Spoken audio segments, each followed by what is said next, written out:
Howdy folks. Today we're going to go over something that's a little different from the usual videos. I'm going to be taking you through from start to finish on a medium-sized project. That project is going to be a task list. So it's going to have a little view where it shows all the tasks that the user is going to be able to create. It'll have the ability for them to create those tasks, the ability to edit, and the ability to delete them. So we're going to be building the front end and the back end for this. Now, this is going to be a little different from a lot of the videos I've done where normally if I'm building a front end, I just kind of willy-nilly go build one. In this case, I actually have some designs to take a look at, and we're going to go through a very popular tool that we use as engineers to take a look at designs. It's called Figma. And so this is what Figma looks like. It's got on the side here, it's got a bunch of different screens. You can see these have been given names. We're very scrolled out right now, so what I'm going to do, if you hit the plus and minus buttons, that's how you zoom in. So I'm going to zoom in a little bit. And you can see what these are, is these are mobile flows. You can't see it super well, but maybe you can see over here, they all have the word mobile in them. And you can see they are roughly about the size. I think the size used here was for a small iPhone. And so what we're doing here is we're using a development style called mobile first development.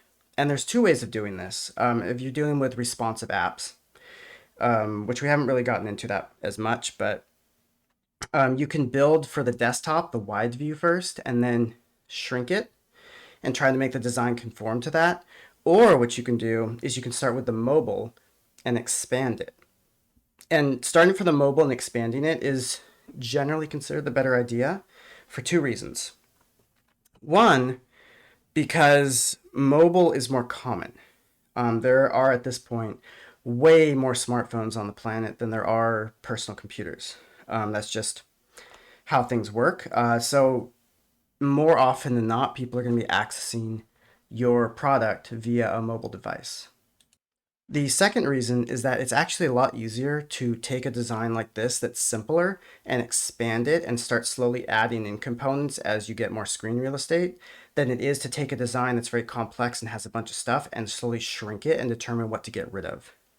So in this case, you can see this design is extremely simple. And on mobile view, there's not a lot of screen real estate, and so we're not using that much. As this gets bigger into a desktop state, we may have a sidebar, we may have images, we may have a bunch of things, but those can be added later on. And it's a lot easier when designing and building an application to add components after the fact than it is to figure out how to take them away in a way that's clean. So that's why we started with mobile. So we've got a couple screens here. Each one of these here is called a screen.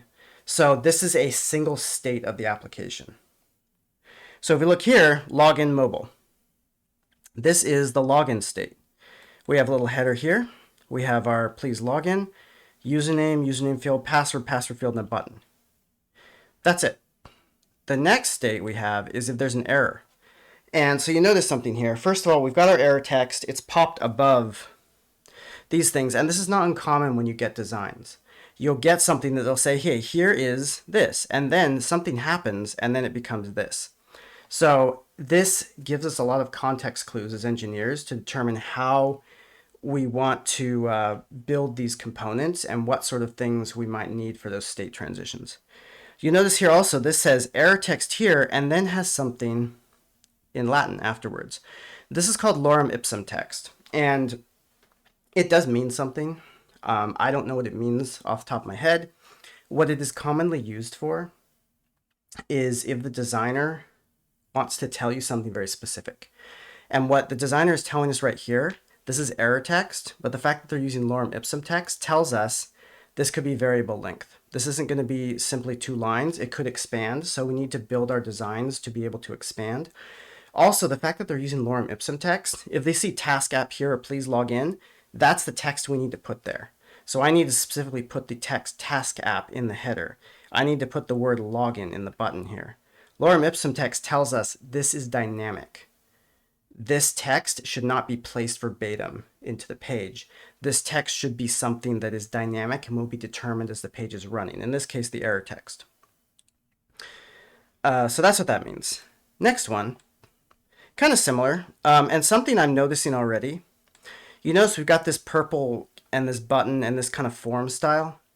This tells me this is a component. This is a reusable piece of the system.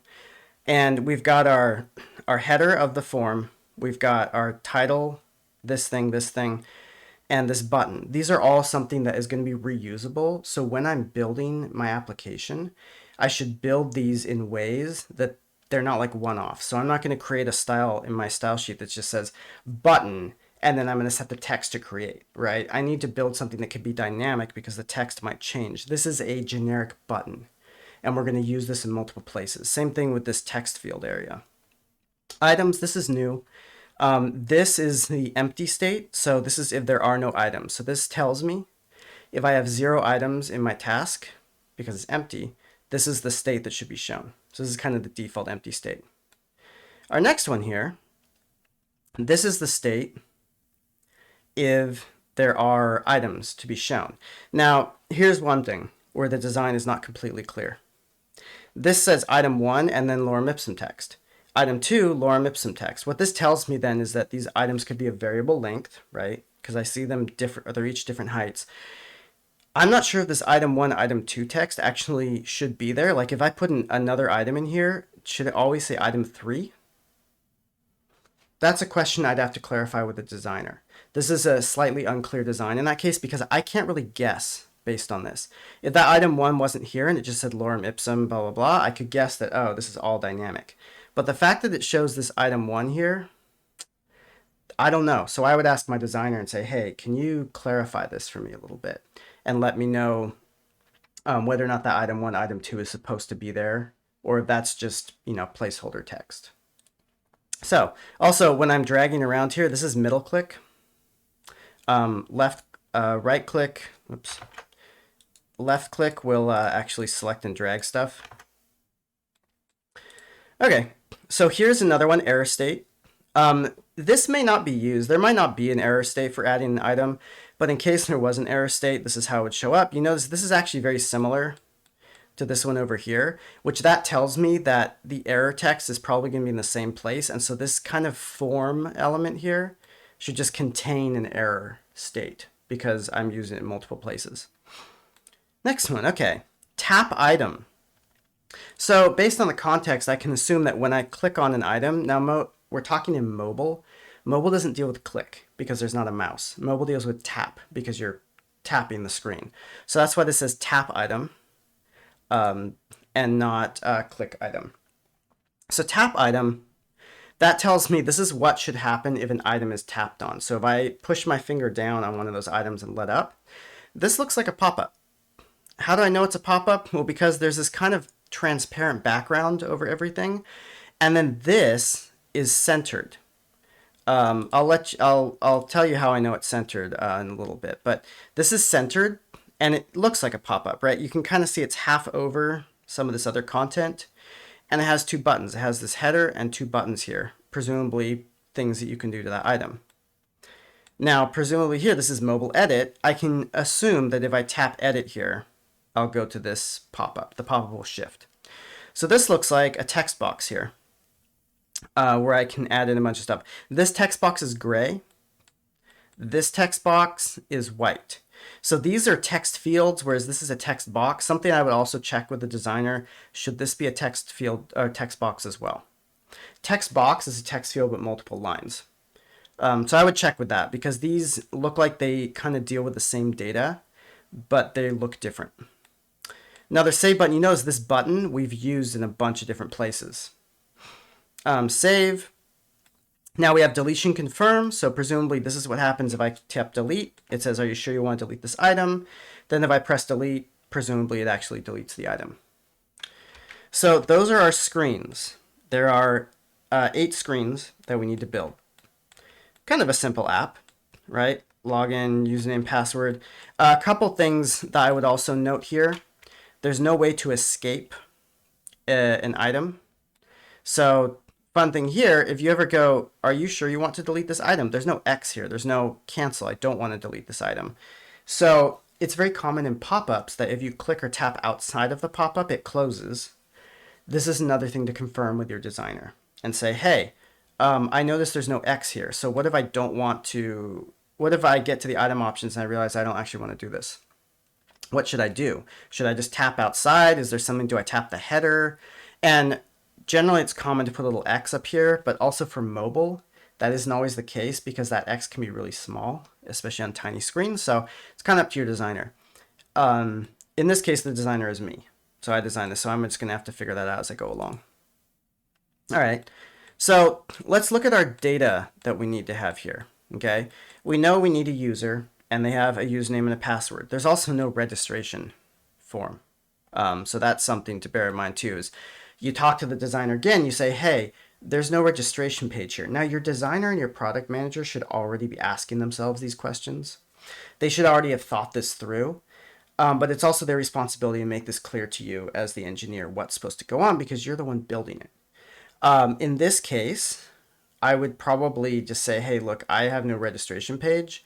I can probably work around this, but this is not going to be usable to users because they can't register. Maybe that's okay. Maybe in the mobile version, they don't want people to be able to register from mobile. Maybe they can only register from the desktop app. Stranger things have happened. So don't make assumptions about the design if you can't clearly make that assumption. Like technical assumptions, yes. Like I can assume this button is probably this button. But if I assume that, oh, they probably wanted a registration page and I just go ahead and make a registration page, that's a no-no. Don't add screens that your designer hasn't put in. Ask them about it. Same with like the pop-up here. Don't just go add an X in the corner here. Unless every other pop-up in your application already has an X. Don't just go add an X and assume that's what they want. Go ask and say, okay, how am I supposed to clear this pop-up? Is there a way to clear this pop-up? And by doing that, it's when you work with designers, when you work with product managers, you're a team. It's your responsibility to build the application. It's their responsibility to determine what it looks like, but also both of you are supposed to provide kind of checks. So if you think the designer has missed something, ask them about it kindly, ask them kindly, and don't assume that they've done the wrong thing. Don't come in and like, hey, you idiot, there's no way to close this pop-up. That's not a nice thing to say. No, instead you should say, hey, I was going through the designs and I noticed that it doesn't look like there's a way to close the pop-up. Can you tell me, is there a way to close the pop-up? What is the flow around that? It's also possible that they may have put some notes in your tickets. There's also a way to add notes in Figma.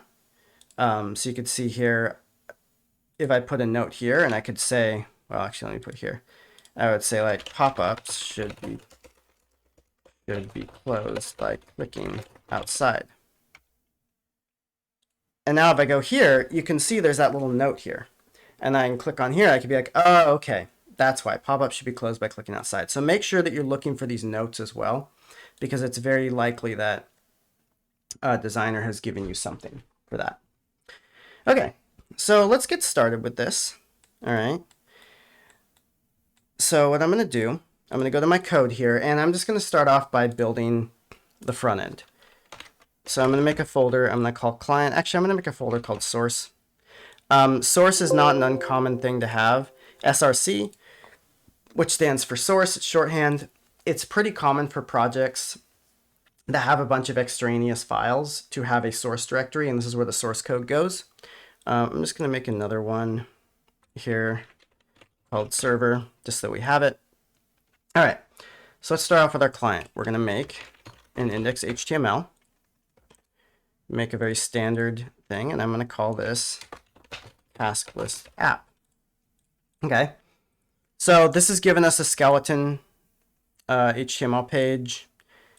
It tells us user agent compatible, not completely sure what this is. And then it gives us this viewport. This viewport's important because we are building a responsive API that works with mobile browsers. And so we do want this special little viewport thing in here because this says, hey, don't do anything special to try to put my website in compatibility mode. It can handle mobile. So what we're going to do then, we're going to look at this. Okay, what do we have here? How wide is this? If I click on login mobile here over in the corner, you see it highlights in blue. And what I can do is go over to the frame. This gives me X, Y, width, and height. So I see the width is 360. And 360 is about as small as a mobile application gets, right? So it's not going to get too much smaller than that, because if you start going lower than 360, I don't think there's really a phone that does that. Sometimes your designer may specify, hey, it needs to go smaller. This could go smaller. This could probably go to about 200 because of the way it squishes. But in some cases, you may need to provide an even smaller scale, but your designer will indicate that. 360 is probably pretty good. Okay, so what I've got is this looks like, when I'm looking at this immediately, I see one object and two objects. And you can see when I mouse over them, they have those two rectangles here. So this tells me that these are a column view centered. On the other hand, for this particular thing, I don't think I need flex, because divs will automatically just work this way, or sections, and mobile generally expands. So how do I know this expands? Well, so what I'm going to do here is I'm holding Alt, and if you hold Alt and you mouse over something, it tells you how far apart they are from each other. So I can see that this is 8 pixels from the header, and if I mouse over this outer section, I can see it is 10 pixels on the left and the right. Generally, if you see something like that, that's a certain small number of pixels from left and the right, it means that's a margin, and this content is meant to expand as the window does. Now, we know that this shouldn't expand in the desktop view, right? So in desktop view, if we get to 1800 pixels wide, we shouldn't have input field for the username. It's 1800 pixels wide. That would look ridiculous. However, for mobile view, up until probably about 600 pixels even, you might want it to just expand. If you're not sure, ask your designer. But because this goes almost all the way to the edge, my assumption is that it probably expands. So I'm actually just going to use a standard div for this, because a div will expand to fill the space, and also they go in rows. So I think that'll just work. So what I'm going to do, I see that this task app is across the top, but then the content kind of shifts. So I'm actually going to make I'm going to call this, I'm going to make a section, okay, and I'm going to make a header,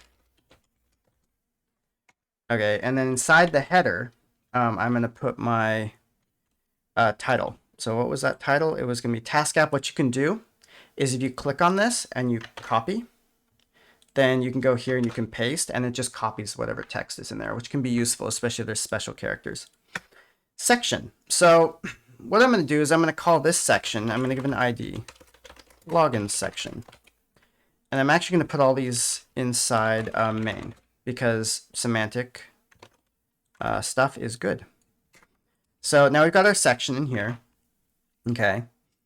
And then please log in, username, password, login. I'm going to make a form. Okay.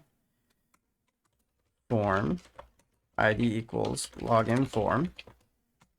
Okay, so inside my form, I'm going to add in a span. Or actually, let's make it another header. Oops. That's okay. We're going to add a header, and we're going to add in our please log in. So notice if I click on this, I can't click on that because this is a group. This is actually group 10. What you can do to get into a group, and the reason it's grouped is because the designer wanted to move it around like this. If you double click, it actually jumps down the group. So if I want to get to this button, for instance, I double click, you can see it selected group 3 on the left, and that's another inner group. Okay, I double click again. Now it's selected group 1, which is the button. I double click again, and I've got that text. So sometimes you have to click multiple times to go into a group. So, just click until you see, if you're doing text, you could just honestly just click until you see it selected if you're trying to get the text. But in this case, I double click that, copy, okay. Please log in. Now, I'm going to give this a section, because that's that box. So this is the box. And now this username and field, I think, are linked together. Okay, so I'm going to actually make 3 sections. One for username, one for password. Actually, will use divs for this. for these two, and then for the button. Just to, you know, kind of structure them in the page. Div, okay, div, and then div. So what goes in the first div? Well, we're going to have some text, username, okay. Then I'm going to, let's see, I don't want to use a header for this. Well, I guess I'm going to use a label, because that's kind of what it is, right? It's a label, and then I'm going to use an input, and I'm going to give an ID, login, username. Okay, second one, same thing, but password. Okay, label, password, input, and instead of type text, I'm going to say type equals password. And what that does is that will teach, the browser will still give you in your JavaScript the plain text, but it will also show it only as little dots to the user. So it hides the password, which can be kind of nice. Login password. All right, and then here, I'm actually going to put a button. And what is the text for this button? Copy that, put it in there. All right, so let's open default browser. Okay, that doesn't look great, right? The other thing that I want to do, where do I want to have this? Let's just do it like this. I want this in mobile view, right? Maybe I am just going to do it like this because this is easier. I want this in mobile view, so I'm going to inspect. And then this little button here next to elements, that's the device toolbar. And what that does is that puts it into responsive mode, so I can change the size. What I'm going to do is I'm actually going to select the iPhone SE. 375 is actually pretty close to what we were dealing with before. Okay, so task app, please log in, username, password, login. Looks terrible, right? Doesn't look anything like this, but we're going to fix that. All right, so let's add in a style sheet. Now, styles, we're going to put in styles.css, okay? And then I'm going to import that here. Link, href equals styles.css. And let me see, I need to remember exactly how to add in a link here. Okay. And then I actually say rel equals style sheet. And that's the thing that tells CSS, hey, this is it's a style specifically. So let's load that again. Let's check our network tab. It looks like we did manage to load this with a 200, so that means it found it. Okay, cool. Okay, so now, what have we got here? There's a couple things that we need to deal with here in Figma. There's sizes, spacing, colors, and fonts. So let's go over each of those. Sizing, let's take a look at the sizing here. This is 340, but we know its width is kind of just going to expand, right? So what I really want here is I'm more interested in the height. The height is 58. So there's two ways of doing height. I could actually just put 58 of height on this header, but what I'd really like to do is I'd like to make it relative to its content. So if I look here, I can see that Task App has a margin or a padding top of 15. So there's 15 pixels in between the text and the top of the rectangle. And then there's 17 pixels between the header and the bottom. So what I am going to assume here is that the designer, and this is something you could ask about, but if the numbers are that close, I'm going to assume the designer actually meant that to be 16 and 16, and they just were off by 1 pixel. So I'm going to make it 16 and 16, and if they say, hey, this doesn't look right, then I'd change it. So you can, with tiny little like 1 or 2 pixel offsets, if it seems like they wanted it centered, but they're off by 1 or 2, it's probably okay to go ahead and center it. So that means that I need 15 pixels of padding top and bottom on this header. I have multiple headers in here. I have this please login header. It's part of the form. So what I want to do is I want to put a class on this. And I'm going to call this top header. Okay. And then in CSS, I'm going to put a class. And I'm going to say margin top 15 pixels, margin bottom 15 pixels. Why am I doing that? Well, because that was what my design said. Or no, 16, sorry. 16 and 16 to make that exactly even. 16, 16. All right. Now we can see, if we inspect and click on this, we can see that padding there. All right. So then what I want to do is I want to center this text. Well, that's actually not too hard to do in CSS. We could use Flexbox, but that's a little bit overkill. There's actually just a text align property. If you're only dealing with text, you can text align. And there it is. Now that's centered. Okay, so that, and actually what I'm realizing, I don't know, we'll get to that. So that is centered that text and put it in the right spot. Let's look at color. So here's an interesting thing about Figma. If I click on something, it'll tell me, and if you go to design here, there's design, prototype, and inspect. Design is generally for designers. It tells you hide a bunch of stuff. We're actually, as developers, we're more interested in the inspect tab. Why is that? Because this has CSS down here. So here is our CSS that Figma thinks is appropriate for this. Some of this is complete, absolute nonsense, like left and top. No, we're not position absoluting this, and we couldn't. So like it wouldn't make sense. So Figma gives you the CSS to make this look exactly like it should. It's our job as developers to figure out which CSS Figma actually like is useful to us and which isn't. So, but one thing it tells us the properties, but it tells us the color. So here's a fun thing about Figma. See this purple here? This is part of the Figma color library. Now, if I go down here and I click on this button, this rectangle, it has a different color. So I know button purple, if let's say I go over, well here, for instance, this is middle purple. I know this is going to be a different color from this because they have different names.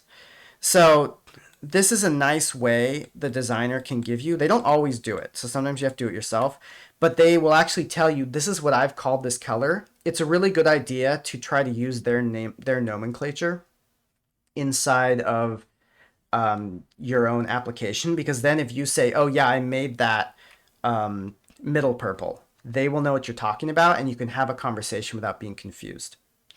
So what we're going to do is we're going to have this purple color, right? And so if I click on this, it's going to copy it. Copy to clipboard. Let's see what it copied. Background color. Okay. Well, what I want to do, I don't necessarily want the background color. What I want is I want a root color. So what I'm going to do is I'm going to do the universal selector. Why am I doing the universal selector? Because the universal selector applies to everything, and I want to set some variables. Okay. So let's add a variable for this color. So the designer called it purple. So I'm just going to call it purple. And I'm going to get rid of that background, and there we go. That's purple. So cool. Now we've got purple. But how do we utilize this? Well, this isn't super useful, right? Because we can't just, I mean, I could put this on as a style, so I could say like, oh, style equals color var purple. But then I'd have to put that everywhere, and that's kind of annoying. What I want instead is I want a class for that. And what I want also is I want a class specifically to do a purple background. So what I'm going to do, purple BG. Okay. Now I'm going to say background color var purple. And then I'm going to go here and I'm going to say purple BG. Why am I doing that? Well, let's say I come across purple somewhere else in the app. Like let's say I come down here. If I've set this up right, well, let's look at this one. I know then that this is going to be button purple underscore BG. I don't have to guess what class I've used. So if I need another purple and it's on a background, I just know that the class is going to be the name of the color in Figma underscore BG for background.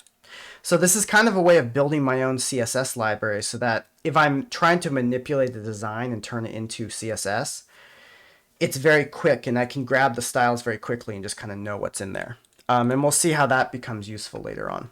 Okay, so now let's take a look at this. It's purple. Problem though, the top and bottom are clinging to this, and the reason is because I did a margin and not padding. Remember, a margin is the distance from the the object and other objects. The padding is the distance inside. And so on the outside, you can see it's pushing things away, so it's positioned correctly, but the background isn't going where it should be going. So I'm actually just going to change this to padding top and padding bottom. Okay. And there we go. And so what I can see here, if I click on this and I, again, mouse over to this thing, I can see it's 10. There's a margin of 10 between this. And I actually have a margin of 8 on the body. So it's close, but not exactly what I want. So I'm actually going to go in here and change that margin to 10. Little different, but we want to get as close to pixel perfect as to the designs as possible, just because that's a better thing to do. Okay, next thing. This looks almost right now. The only difference is that the text is not right. So if I click on this text, you can see typography. Okay, this gives me a couple things about it. The header, that's the name. The name that this person has given this is header. So if I go down here, this is also header, and so it has the same exact properties. Font, weight, size, line height, and align. We don't care about align because we're aligning the text ourselves. In the CSS, you can see font family. It tells you here's the header. So I'm actually going to grab all these because this is the first time I've run across header. Okay. And I'm going to make that a typography, and I'm going to call it, well, let's see. I should call it header, but yeah, do I want, no, header is fine. I'm just going to call it header text. Okay, so that way it's clear that this is not referring to a class like a display class. This is a typography. Paste all that in. Okay, we want a default font family, sans serif or serif. Font style, normal, font weight, font line height. I'm just going to get rid of text align because we don't do that in the font family normally. We do that other ways. And then I'm going to go here and I'm going to say header text. So now if you look at this class, here there's 3 classes, but they all describe something different. Top header actually indicates, hey, this is a kind of a specific class for this particular element or group of elements. And what that is that's usually going to be positioning and such. Purple background is more specific as far as the attribute, but it's a more generic class. I could put this on anything I need that background on. Same with header text. So the reason we do this is I can look across this header now and I know exactly what color it's going to be and what font it's going to use. I don't have to look into top header and look at that to see that stuff. So splitting commonalities across classes is really useful in this way. For that reason, it makes it easier to read. Okay, that looks pretty close to right. Okay, cool. So please log in. So this is the form, right? And the form looks like it also should expand to full width. That's totally fine. I'm pretty sure our main, if I go into main, I go to section, and I look at this form. Forms already do that because they're display block. All right. So what I'm interested in is this header here. So this, if I look in, this is actually subheader typography. Okay. All right. And more importantly, it's also centered. So if I look, I can see a lot of things that look like they're kind of almost like, yeah, like header label type things, and they center the text. And so I kind of want a class for that. And so I'm actually going to make something. I'm going to call it, let's see. Header, I feel like header is overloaded at this point. It's not a good name for this. It is kind of the header, but it's also used for label. Centered text. Let's just call it centered text. Text align center. Okay. Now you know there's something we could do is we could actually take text align out of top header and then add another class in here, which just even more deeply clarifies, hey, top header is just its positioning or its margin or padding or whatever. It's centered, it's purple, and it's using header text. So in here, I'm going to say class centered text. Okay. And then this is not going to be header text. This is going to be subheader text. And You're like, oh, what was the point of making a class for typography? We're just making another class. Well, in the very beginning, starting up a project, you're going to be doing this a lot. It's only later on in the project that you actually start getting the benefit of this. So subheader, we click that to copy. Okay, then I'm going to go in here and I'm going to say, okay. Notice I'm not putting it at the bottom. I'm putting it with the other typographies just because it's nice to keep these things in the same place. If it starts to get a lot, like I start getting maybe 5 or 6 fonts, I might actually even split them out into a separate CSS file just because. All right, style name I don't need. And then we get rid of text align, and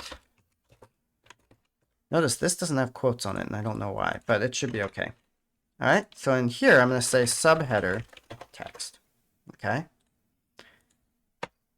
Oops, this is the wrong one. See, I do this all the time. I reload Figma, and then it's just very irritating because I have to get back to where I was. See, and you can see it takes a long time to load. All right, load this. All right, please log in. That looks pretty close. It doesn't look like it's positioned right, though. So if I click on this, into this text here, hit Alt, that's 8 pixels from the top, and it is 8 pixels from this form. But here's the important thing. This whole form header is actually 8 pixels from the header. So what I'm going to do is, rather than put this on the header here, I'm actually going to put it on the form. Margin top. Why would I do that? Well, because it's just a little cleaner to have this on the form, because it's technically the form that's actually 8 pixels from the header, and the form contains this header. This header is actually 0 pixels from the top of the form. And I know that's kind of, you're like, well, why would you do it that way, not on the header? You can put it on the header. It's just an easier way of looking at it. I'm looking at things as blocks, and like, okay, the form block is 8 pixels from the header block, and I don't care really what's inside the form block when I'm figuring that out. This one in particular is actually 8 pixels from the bottom, though. Margin bottom, 8 pixels. Why am I doing it like this instead of doing it as a class? Well, because I don't know if this is always going to be the case. I don't know if my login form is always going to be 8 pixels from something. But on the other hand, I'm pretty sure this header is always going to be 8 pixels from the bottom of the section that it belongs to. So I'm actually going to take this out, and I'm going to put this, and I'm going to make, I'm going to call form header. And then I'm going to put that margin bottom in there, because this is reusable. I'm going to create more forms. So I want that form header in there. So let's load this. Okay, good. Doesn't look like, oh, maybe I typed in the wrong class, because I'm getting this margin top here, but I'm not getting it here. Oh, because I put it as like that. There we go. There we go. So now we've got our task app, we got please log in. It's not 100% exactly the same, and that's okay, because some browsers have different fonts. They're a little different, and that's all right. If your designer comes back and they say, hey, this doesn't look right, then you might need to tweak it a little bit, but this is close enough. All right, so now this is the section that belongs to the form, okay? And this is light purple, okay? So I look at this, oops, I'm in design again. Let's go to inspect. I'm going to copy this, and I'm going to go back to my styles, and I'm going to make a new class, light purple. Oops. Okay, there's my light purple, just like before, and I'm actually going to grab this, put it up here, just so that it's kind of next to that. Light purple background. Background color, var, light purple. Cool. So now the section is going to have light purple background. It's sometimes, you might not think it's kosher to put a dash and an underscore here. The underscore means something significant to me, though. It means that, hey, this is the actual class name. This is kind of what it does. So in this case, this is text, this is background, whereas this is the name. So I'm using the dash in the name. You don't have to do that. If you want to do an underscore, if you want to do just dashes, or you do camel case, up to you. In fact, it's probably going to be a pain in the ass to copy because of that dash, but that's okay. All right, let's load this. Okay, now we have that light purple. It has that same border, that 10 pixel border, which has already been taken care of. Now let's see this inner stuff, which you can see is its own group. This is, now these are some interesting numbers, okay? 15 on the left, 15 on the right, 15 on the bottom, 16 on the top. That 16 is probably a typo. That's probably supposed to be 15, and the designer wanted to have a padding of 15 on this section. That's just my guess, okay? So I'm going to make a new class for this. I'm going to call it form section, and I'm going to put a 15 pixel padding on it. Class, form section. There we go. So now we've got that. Okay, header section. That looks all right. Now let's take a look at our username and our stuff here. This username is kind of the way this is listed and the way I have this here. These are divs, right? So these are all one after the other, but because this is a label and labels are not a block element, you notice it's not pushing the input field onto the next row, which is kind of what we would want to have, right? We want to have that input field on the next row. I am actually going to use a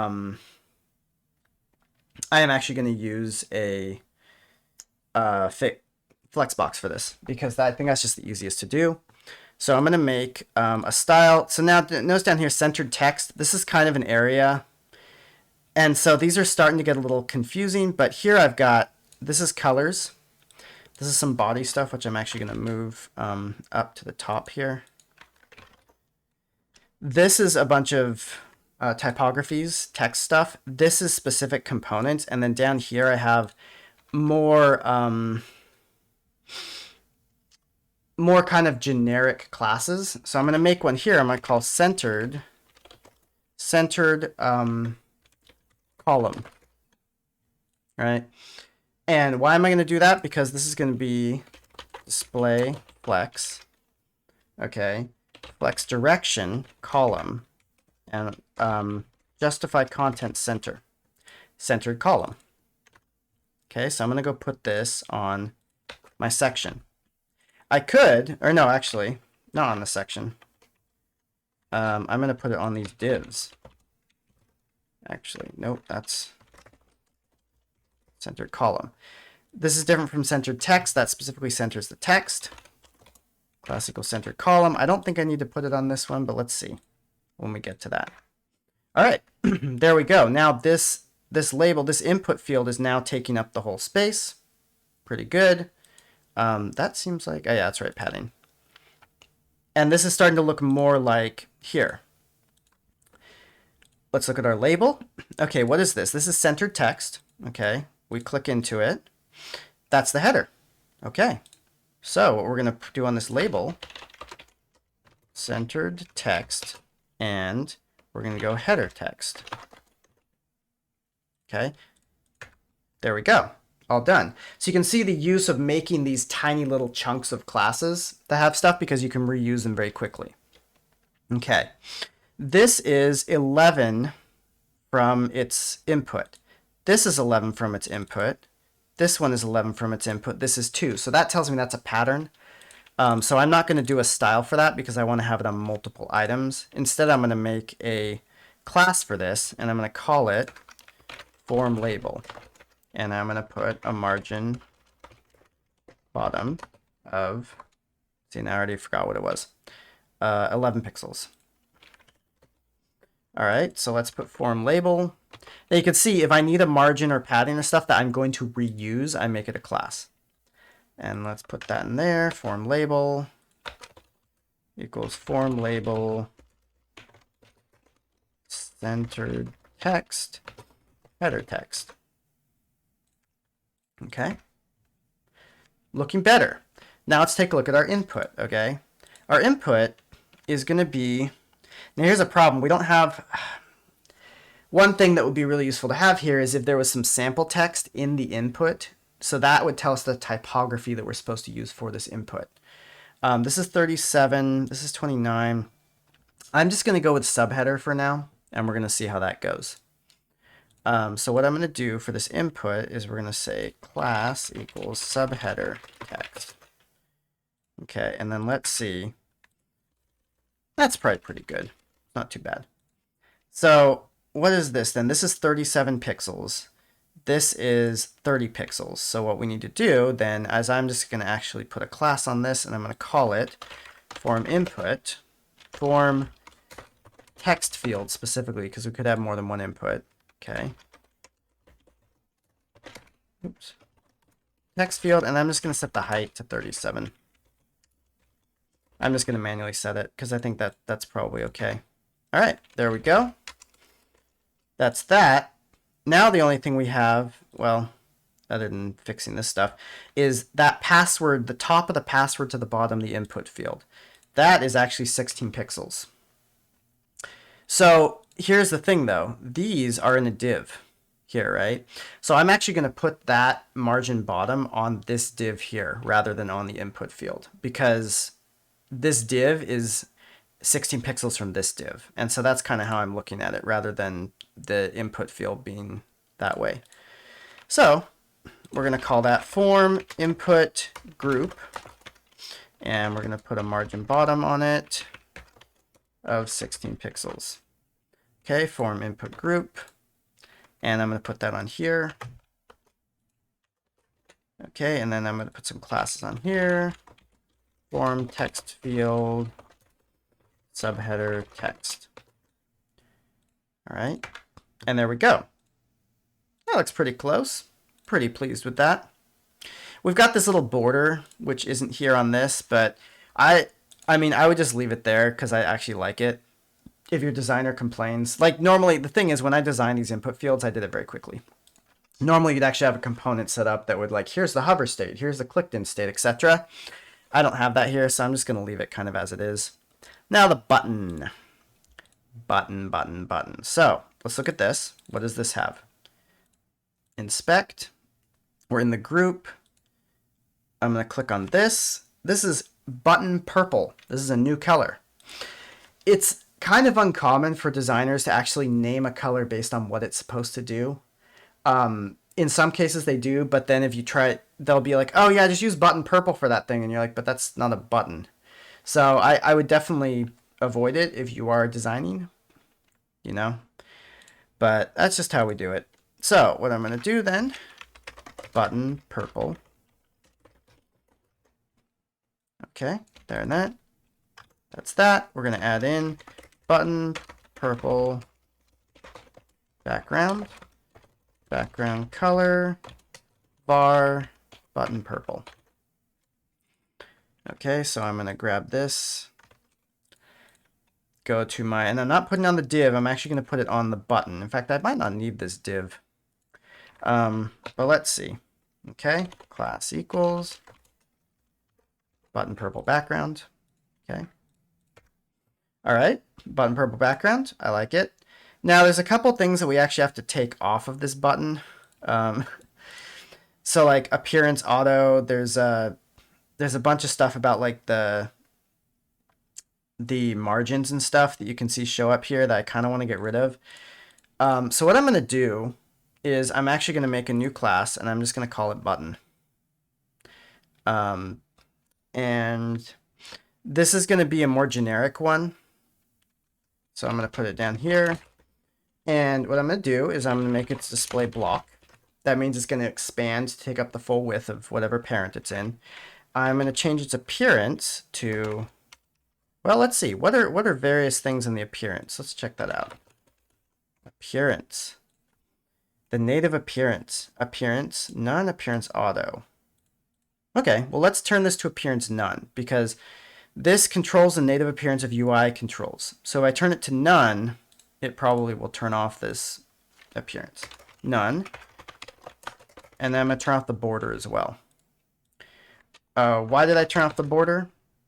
Well, because in Figma, I look, and this doesn't seem to have a border on it. So I'm just going to turn it off. Okay, that looks better. It's still a button, but it looks different, and I've taken off that border. Now, it hasn't expanded, though. So why have you not expanded your display block? something in here is making it so that it doesn't want to expand. And I wonder what that is. So let's go to computed. Okay. Where is your width coming from?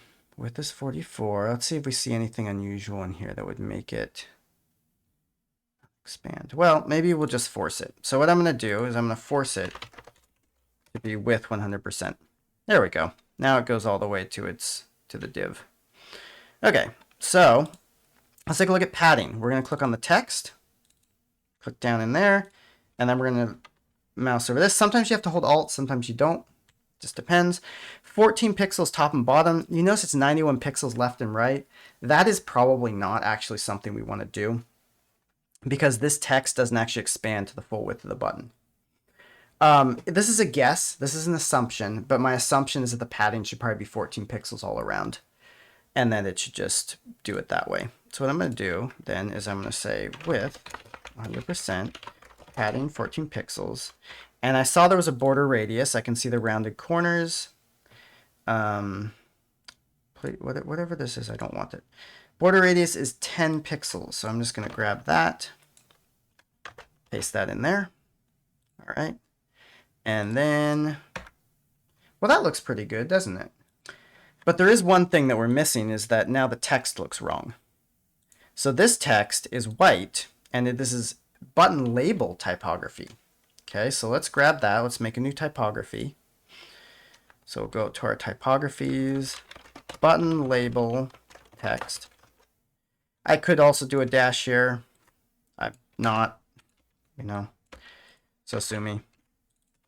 Button label text. We're going to put that on here. Okay, and then we're going to go here. A little bit better. This is white though, and this is black. So what we could do is we could just put a standard thing on it, like a color name, but I'm just going to call it white because they didn't bother to give it a name here. So let's go here. We're going to say white. And then down here, we're going to say this is not a background. And I'm just going to call it white color. I could also call it like white FG for foreground, but I think color is more, it's going to be more understood. All right, so that's white color. In fact, what I actually should do is I should just leave the color off because white is a color. I know this. And I don't, yeah, so I'm just going to leave it off. Okay, there we go. That looks like this. Pretty close, right? All right, so now we built our design. If we turn this off, well, it doesn't look so great, but that's okay. It expands. If I go to responsive, it expands appropriately and looks okay. So then now let's start building the backend for it. We're going to need to do login, right? That's a thing. So let's hook this up. Let's take a look. What do we got in our server? Well, first of all, top level, we're going to want to do two things. We're going to want to get our package.json. And then we're going to want to get our Git repository. And then I'm just going to put a git ignore in here. I'm not putting anything in the git ignore right now. It's just good to have to start off with.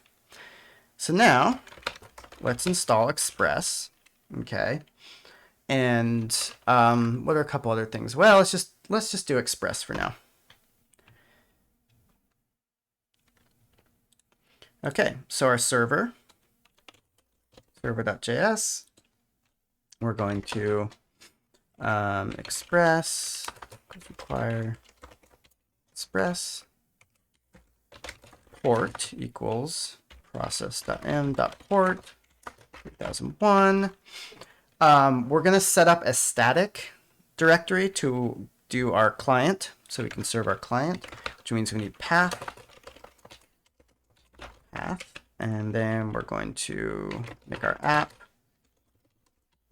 and app.use, express.static, and path.resolve your name.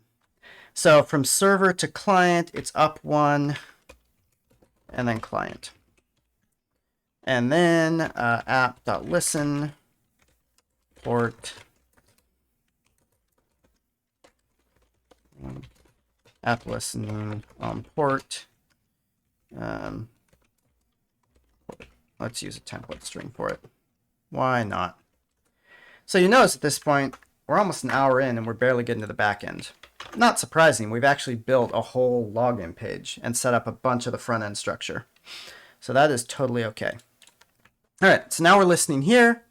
Let us set up our routes, controllers, API, and then I'm not doing any path routes here, but I'm still going to do API, index.js, and then user, right? We're going to do a user, so let's make our user routes here. Router, require express, const API router equals new router, module port equals API router. Then in server, I'm going to pull in, well, I should probably do it in controllers just to be good about it. Router equals require express. You might be thinking, gosh, there's a lot of stuff that's just random files that don't seem like they really do anything. There are, but the reason we set up projects this way is in case we need to restructure them later or we need to add stuff on, it's easier for us to do if the structure's already set up. API router, API,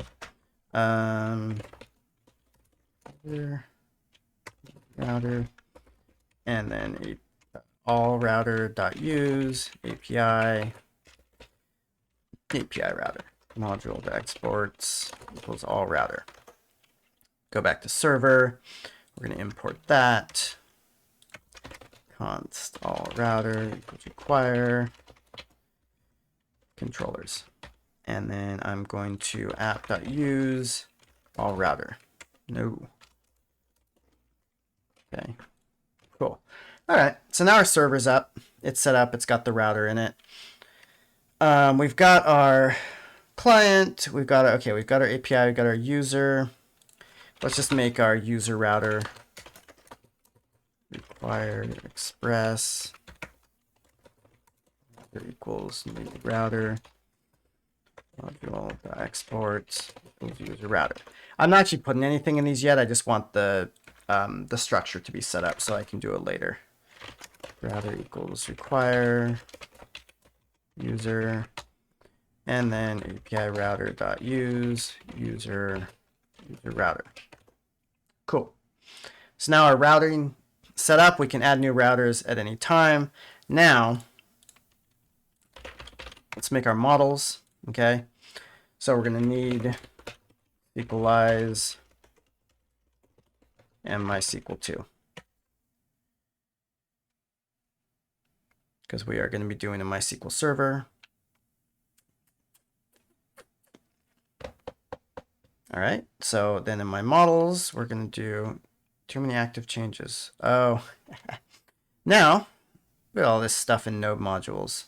So we're going to go into our git ignore and ignore node modules. We do that because we don't want to push all this stuff up to our repository, and the package JSON and package lock means that we can download it ourselves. Or anyone else using our project can download it. And 9 files is much better than 10,000. Okay, so in server, we're going to make config connection, make our SQL connection in here, or our Sequelize connection, index.js in here, and then I'm also going to make user for a user model. Model, data types, require Sequelize, class user extends model. Okay. User.init, fields go here, username, type, data types.string. All right, password, type, data types.string. Allow null, false, and allow null, false. All right. we need to get our Sequelize connection, but for user, let's get our connection here. Sequelize. I need to remember how to do this. Okay, so Sequelize equals require Sequelize. Then Sequelize equals new Sequelize. Parameters are going to be the I believe it's database. It's username password database. So .db user db pass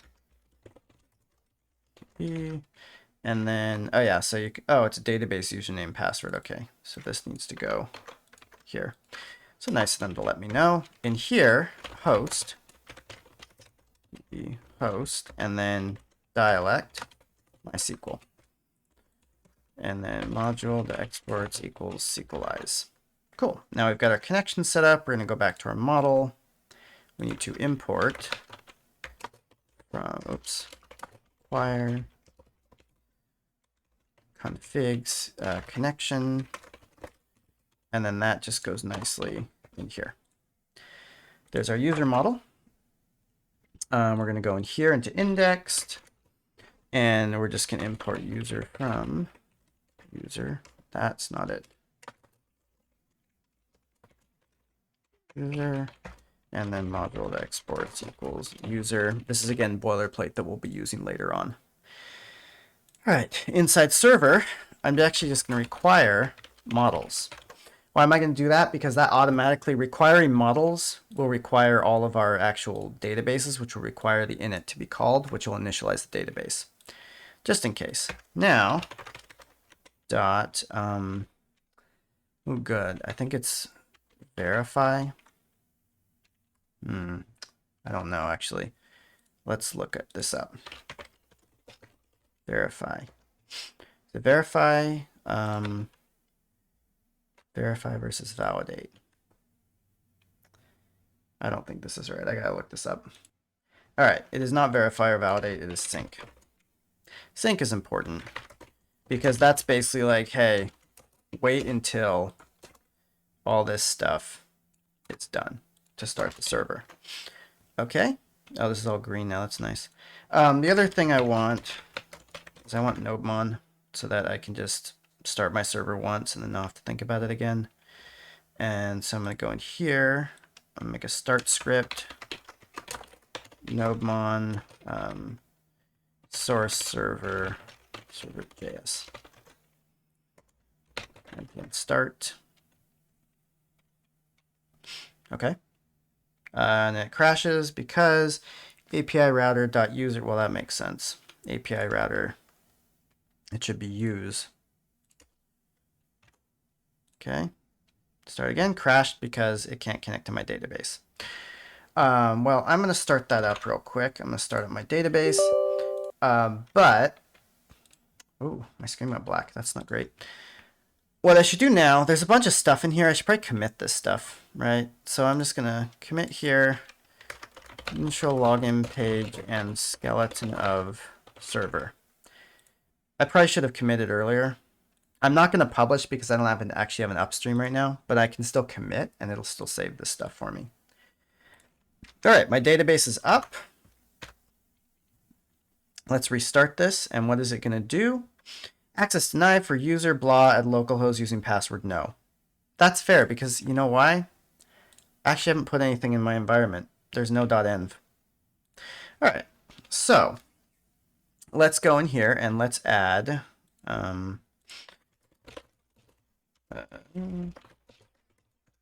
We have to install the .env package and then make a .env folder. Let's put it in gitignore. Make sure to put it in gitignore before you commit it, otherwise you will never get rid of it.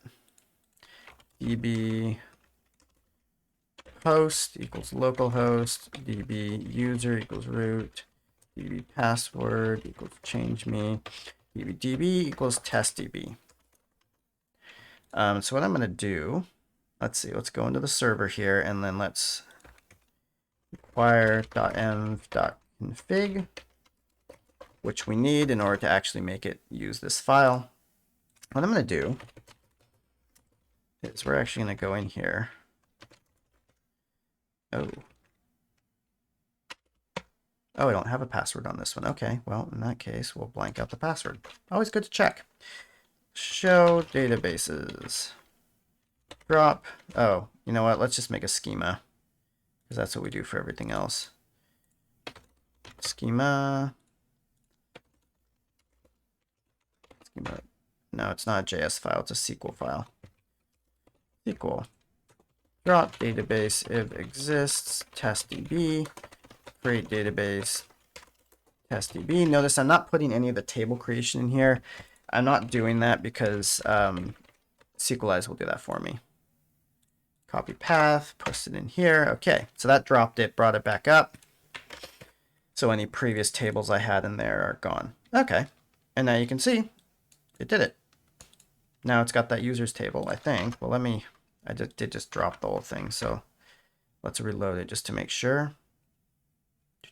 Okay, so now it creates that table. We're all good. Cool, so now we've got our user. So now what I need to do is I actually do want to add a hook so that I can use bcrypt to encrypt the password. So hooks before create data, and then we'll make this async. We need to install bcrypt. Install bcrypt. And then let's get bcrypted here. Bcrypt. There we go. And then in here, I want to say data.password equals await bcrypt dot hash. Oh, I can hash sync. Okay, well, I'm just going to do that then. Hash sync data.password 10 rounds and data. So just hash that password before we put it in there. That should be fine. All right, let's take a look at this. So let's make a router.post. Well, post. Let's just do post because we're creating the user, right? Async request response. And then I'm going to say username, password equals request.body. Now, because we've done the body in here, we actually are going to need to add a body parser to Express because otherwise it's not going to know what we're talking about. App.use express.json, which is the JSON body parser. Okay, at this point, let's save again. We've changed 7 files. Encrypt password on creation, use body parser. Okay, and we're going to go back to here. Okay, so now what I want to do is once I have this username and password, I want to make sure that there's no one else with that same username. User equals require models. All right, and so then I'm going to say, okay, existing user equals await user.find. I could say find all. I could also say find one, because I know that I'm either going to have 1 or 0, and if it's not 0, it's bad. Where username if existing user res.status 409.end. And I have to return here because this does not return by itself. It ends the request, and if you've ended your request and then you go on and do more stuff, then things get very unhappy. So assuming it doesn't exist, new user equals await user.create username password. All right, and then we're going to return res.status 200 JSON ID new user.id. I don't need to return anything else, I think. Okay, that's that. So let's bring up Postman. Let's just test our API out before we actually, and also because we don't have a registration page, we only have a login page. So let's check it out. Let's just create a test user in here. Okay, create user. We already have this set up. I think this is using the same thing. This actually needs to be API user. Name. No, not right now. Password. All right, let's send this. ID 1. Cool. And now if I go to MySQL and use testdb users, you can see there it is, and it has that encrypted password. Perfect. Okay, so this is going to be create user API. Okay. Now let's do our login. So this is going to be user router.post login async regress. Okay. So then we get our username, password equals rec.body, same as before. We're actually going to grab this same thing. Now, though, if there's not an existing user, and I'm just going to turn a 401. I don't know if that's exactly right, if it's a 401 or 403. It's one of those. Okay, so then what we want to do is we're going to validate the password, okay? So we're going to say, well, let's see. Let's look up bcrypt. Bcrypt validate npm. Notice the npm is important, so I make sure I get this package. Otherwise, it could. Bcrypt is a library that's across multiple languages. Let's see here. Usage. Okay, hash. Compare. It's compare. Okay. So, wait, what is there a compare sync? Well, let's see. Let's import bcrypt. We're going to need that. Bcrypt. Okay. Compare sync. What does compare sync? It returns a Boolean. So I can see that compare sync data encrypted and it returns a Boolean. So if not, compare sync. God, now I forgot what the parameters are. Data and encrypted. Okay. Password. So the unencrypted one goes here, and then existing user.password is the encrypted. Status 401.end. Okay. Assuming we got this far, we now have a valid user, which means that we should generate a token for them, which means we're going to need JWT. Install JSON web token. There we go. JSON web token. We're going to pull that in here. JSON web token. And we're going to make a new token. Dot sign ID. I'm just going to put the ID in here. Use the ID because that's probably fine. And then remember, we need our secret or private key, which we're going to put in env. Secret key. Okay. Let's go here. We're going to say our key is going to be process.m.secret key. I don't think this is async. Yeah, returns a string. Okay. Res.cookie. Or is it cookie? Oh, it looks like it is. Response.cookie, session token, and then what are options? Max age. Good max age. Remember, this is in milliseconds. It says right there. Times 60, so that's 60 minutes. 60 times 5. Let's just make it a 5-hour cookie. Not terrible. Res.status 200.end. We're not actually sending any data back with this, right? Because we don't need to. We just created the cookie. Totally fine. Let's test this. Here's our login. API user login. Test and change me. Well, let's mess with it. Get a 401. We mess with the password. We get a 401. We put in valid data. We get 200 with a cookie. Perfect. Save that. We had a couple things. All right. Login API. Okay, let's make use of that in our front end. So we need to actually have script.js now, and then we're going to add that in at the bottom here. Script source equals script.js. Now this should just work. Let's verify it.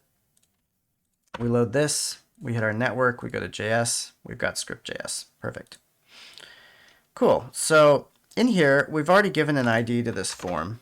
So we can just say document.get element by ID to add event listener, submit, event.prevent default. We do that so the page doesn't reload.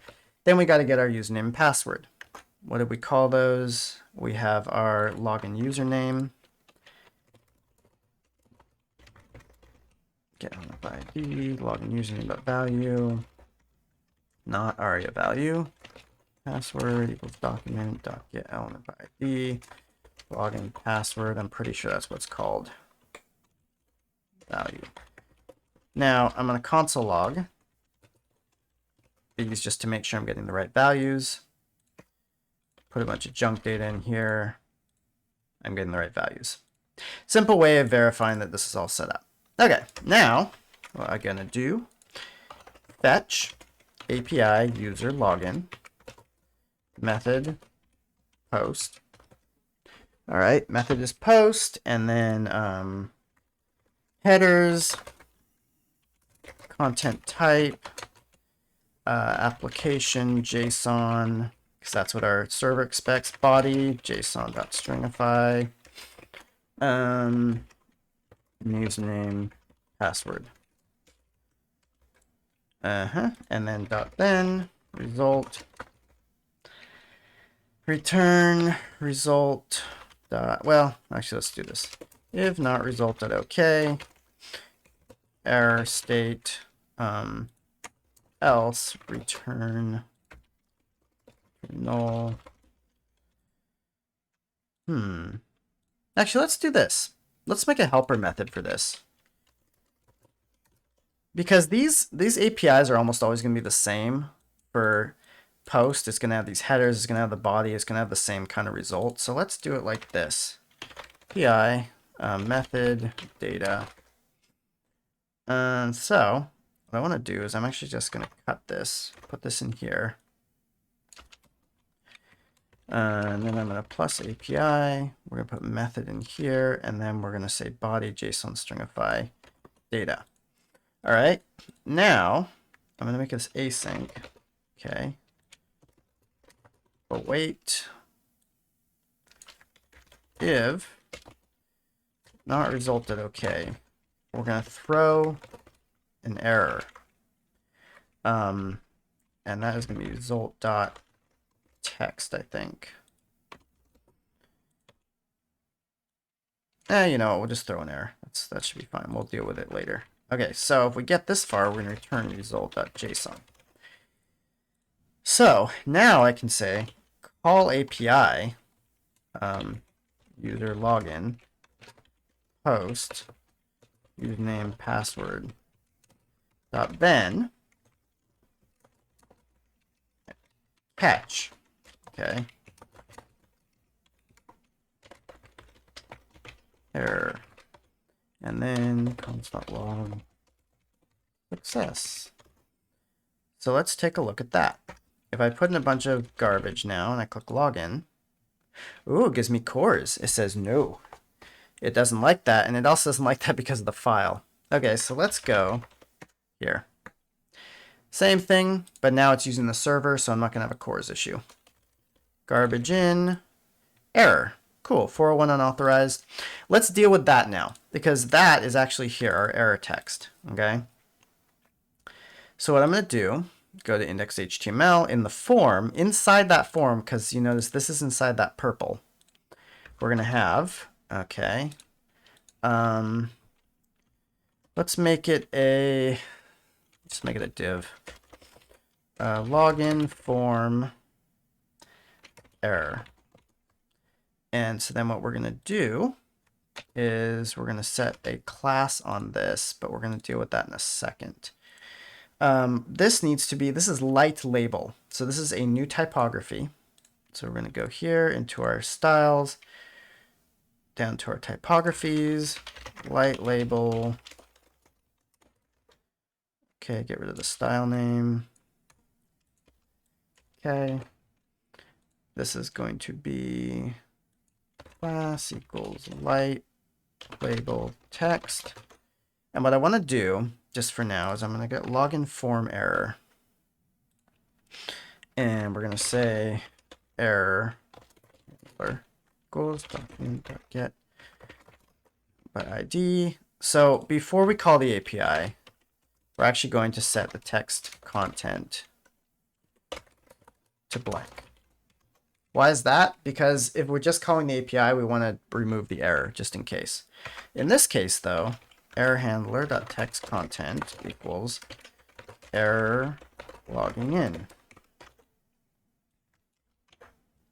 Let's try that then. Okay, bunch of stuff. Oh, it didn't work.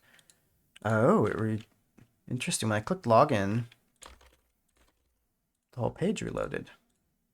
That tells me that this login form does not have the appropriate listener attached to it. It does have a submit listener.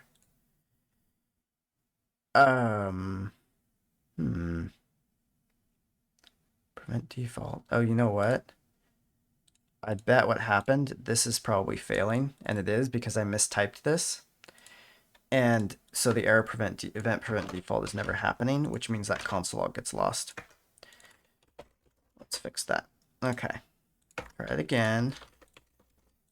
There we go. Unauthorized error logging in. That doesn't look quite right. That should be centered. Okay, but we know how to do that, right? That is going to be centered text. And then the other thing is it's red. This is an error red. So that's a new color. So let's go into our styles. Error red. That's very red. Okay, we go down here.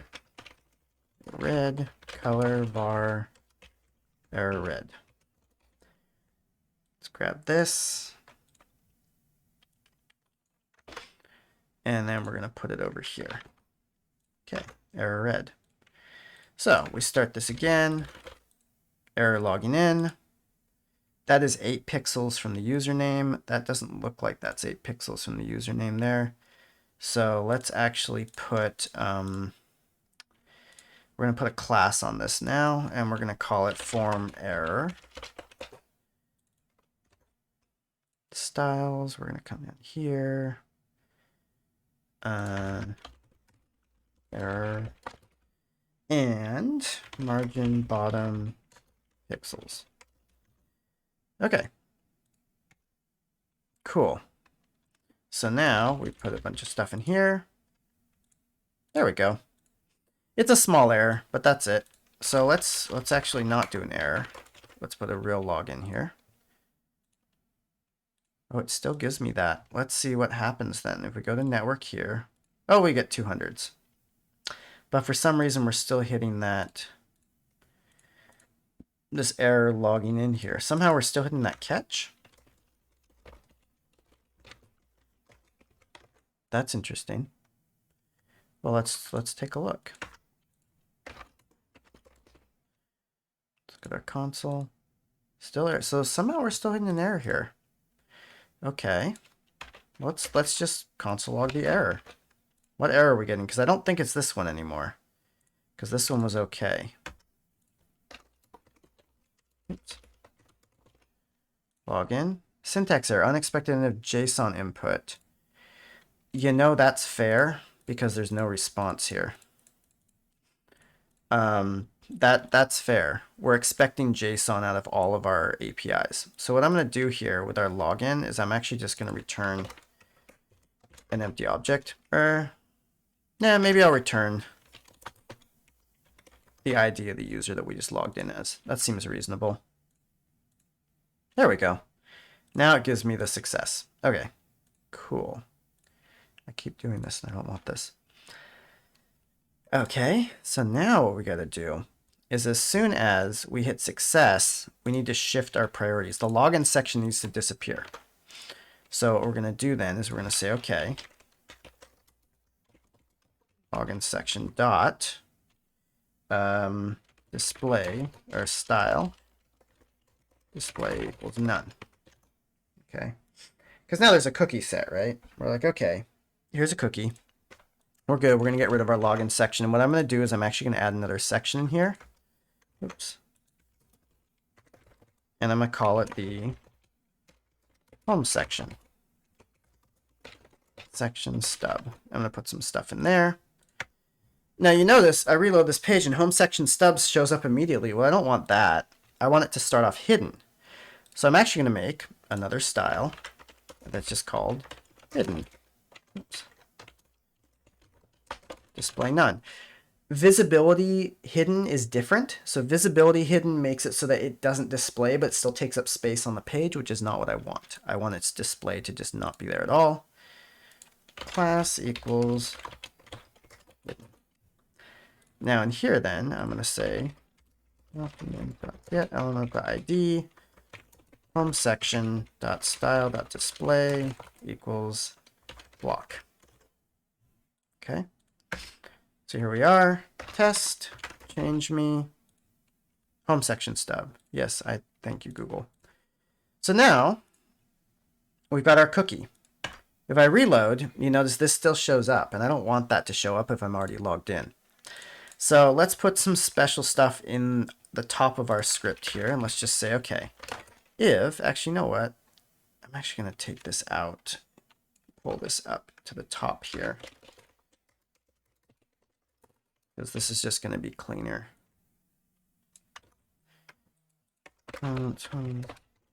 Equals this, and now I can just say login section and home section.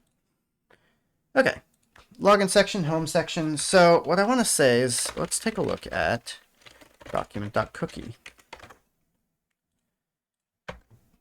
So document.cookie has session token. So what I'm going to do, this is not the best, but I'm going to say if document.cookie.includes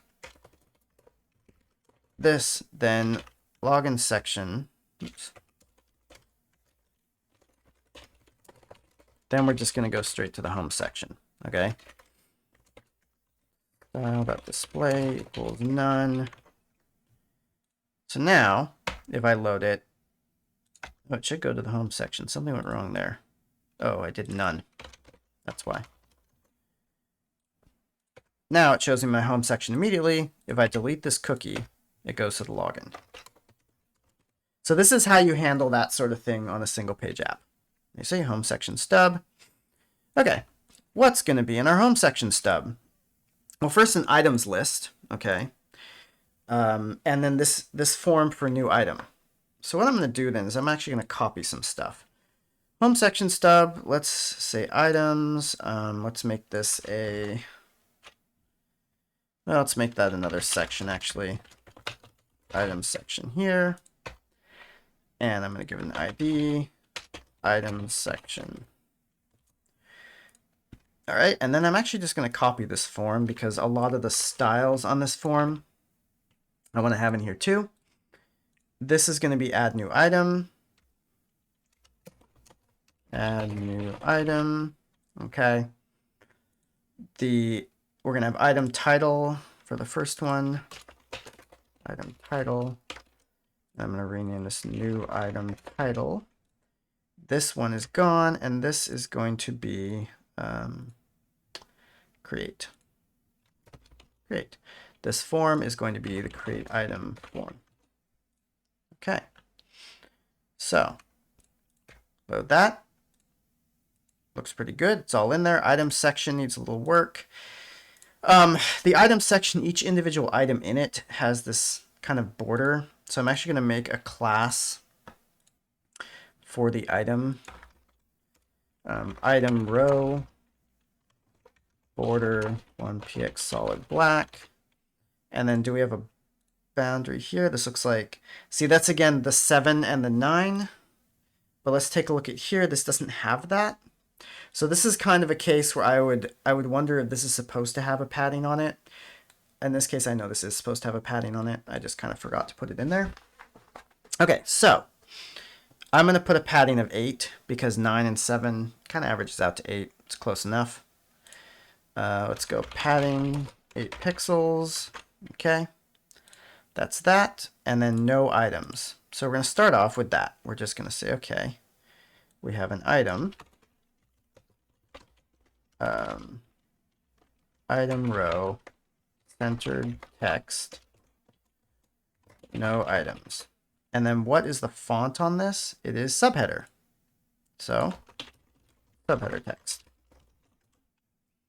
Go here. Bingo. This is 21 from there and 21 from here. It's kind of interesting. So let's set this margin top to 21. This one, I'm going to say margin top pixels. I could have done it as a class, but I think this is the only time this is going to be used. Okay, no items. Cool. Oh, exclamation mark.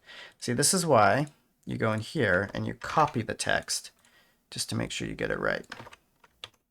Because otherwise your designer will come back and say, hey, there's supposed to be an exclamation mark here. What are you doing? Okay. So there's that. Item title create.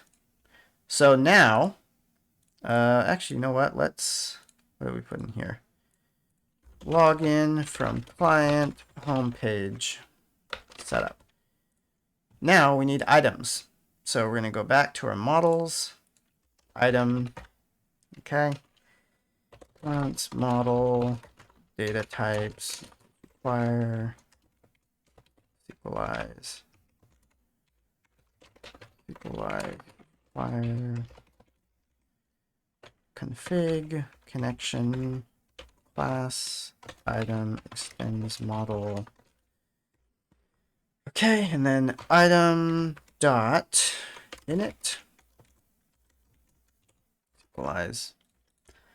So in here, we basically got a title, right? And because this is kind of long, could be long, so I'm actually going to use a text instead of a string, because strings are varchars, which are of a set amount, where I want the user to be able to go over that a little bit.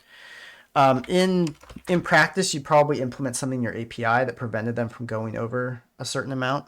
I'm not going to worry about that too much here.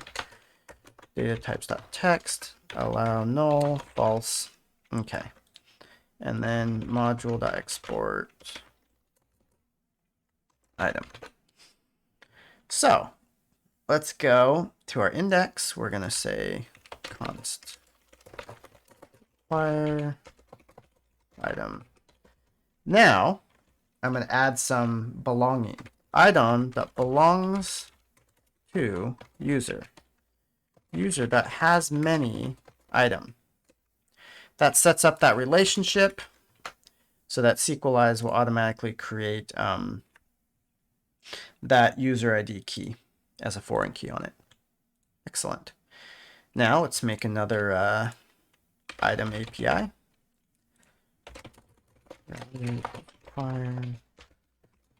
Express const item router. Oops. Router module.export equals item router. We're going to hook it up in the index. Item and API router.use item router. Now, okay, we'll commit that. Item table model and skeleton item routes. I say skeleton because it's not fleshed out, and something before it's fleshed out is a skeleton. So let's make a post for this. Item router.post slash async rest result. So here's an important thing though. This needs to be an authenticated route, which means we actually need to start building the authentication middleware. So let's do that. Oops, not what I want. Source server middleware auth.js. Equals. This is going to be we need JWT because we're dealing with JSON Web Token. Request response next, like all good middleware. Session, what did I call it? Session token, I think. Rec.cookies. Now we need cookie parser for cookies. I think it's cookie parser. That doesn't sound quite right. Express cookie parser. Oh, it's cookie dash parser. Okay, then. So that means I want to remove this one. It's probably someone else's package that they're working on. Install cookie parser. It's important to get this stuff right because this could be someone's package that has malicious content in it. You don't know. And they're just relying on people to install the wrong one. That looks better. Now, let's say parser equals require cookie parser. You want to take this and move it down here. I like keeping my internal requires and my external requires separate. How do I use this? Require cookie parser secret options. Oh, you just say use. Okay. Dot use cookie parser as a function. All right, so now here we're going to try here. We're going to catch. And if we catch status 401, we're going to status 401 and just send that up. If we are good, we're going to say data equals t dot, I think it's jwt dot verify. That's it. Verify session token process.m.jw token. Did I call it token or key? I called it key. JWT key. Rec.user ID equals data.id. Next. Simple middleware for auth. So post, we're going to put our middleware in there. Middleware auth. All right. So now that we're here, we're posting. We know who the user is because it's our user ID off of our request. So we get our title, the body. Now we're just going to insert, and that's because we're not checking for duplicates here. That's not something we do. Const item require models, and we're going to say new item equals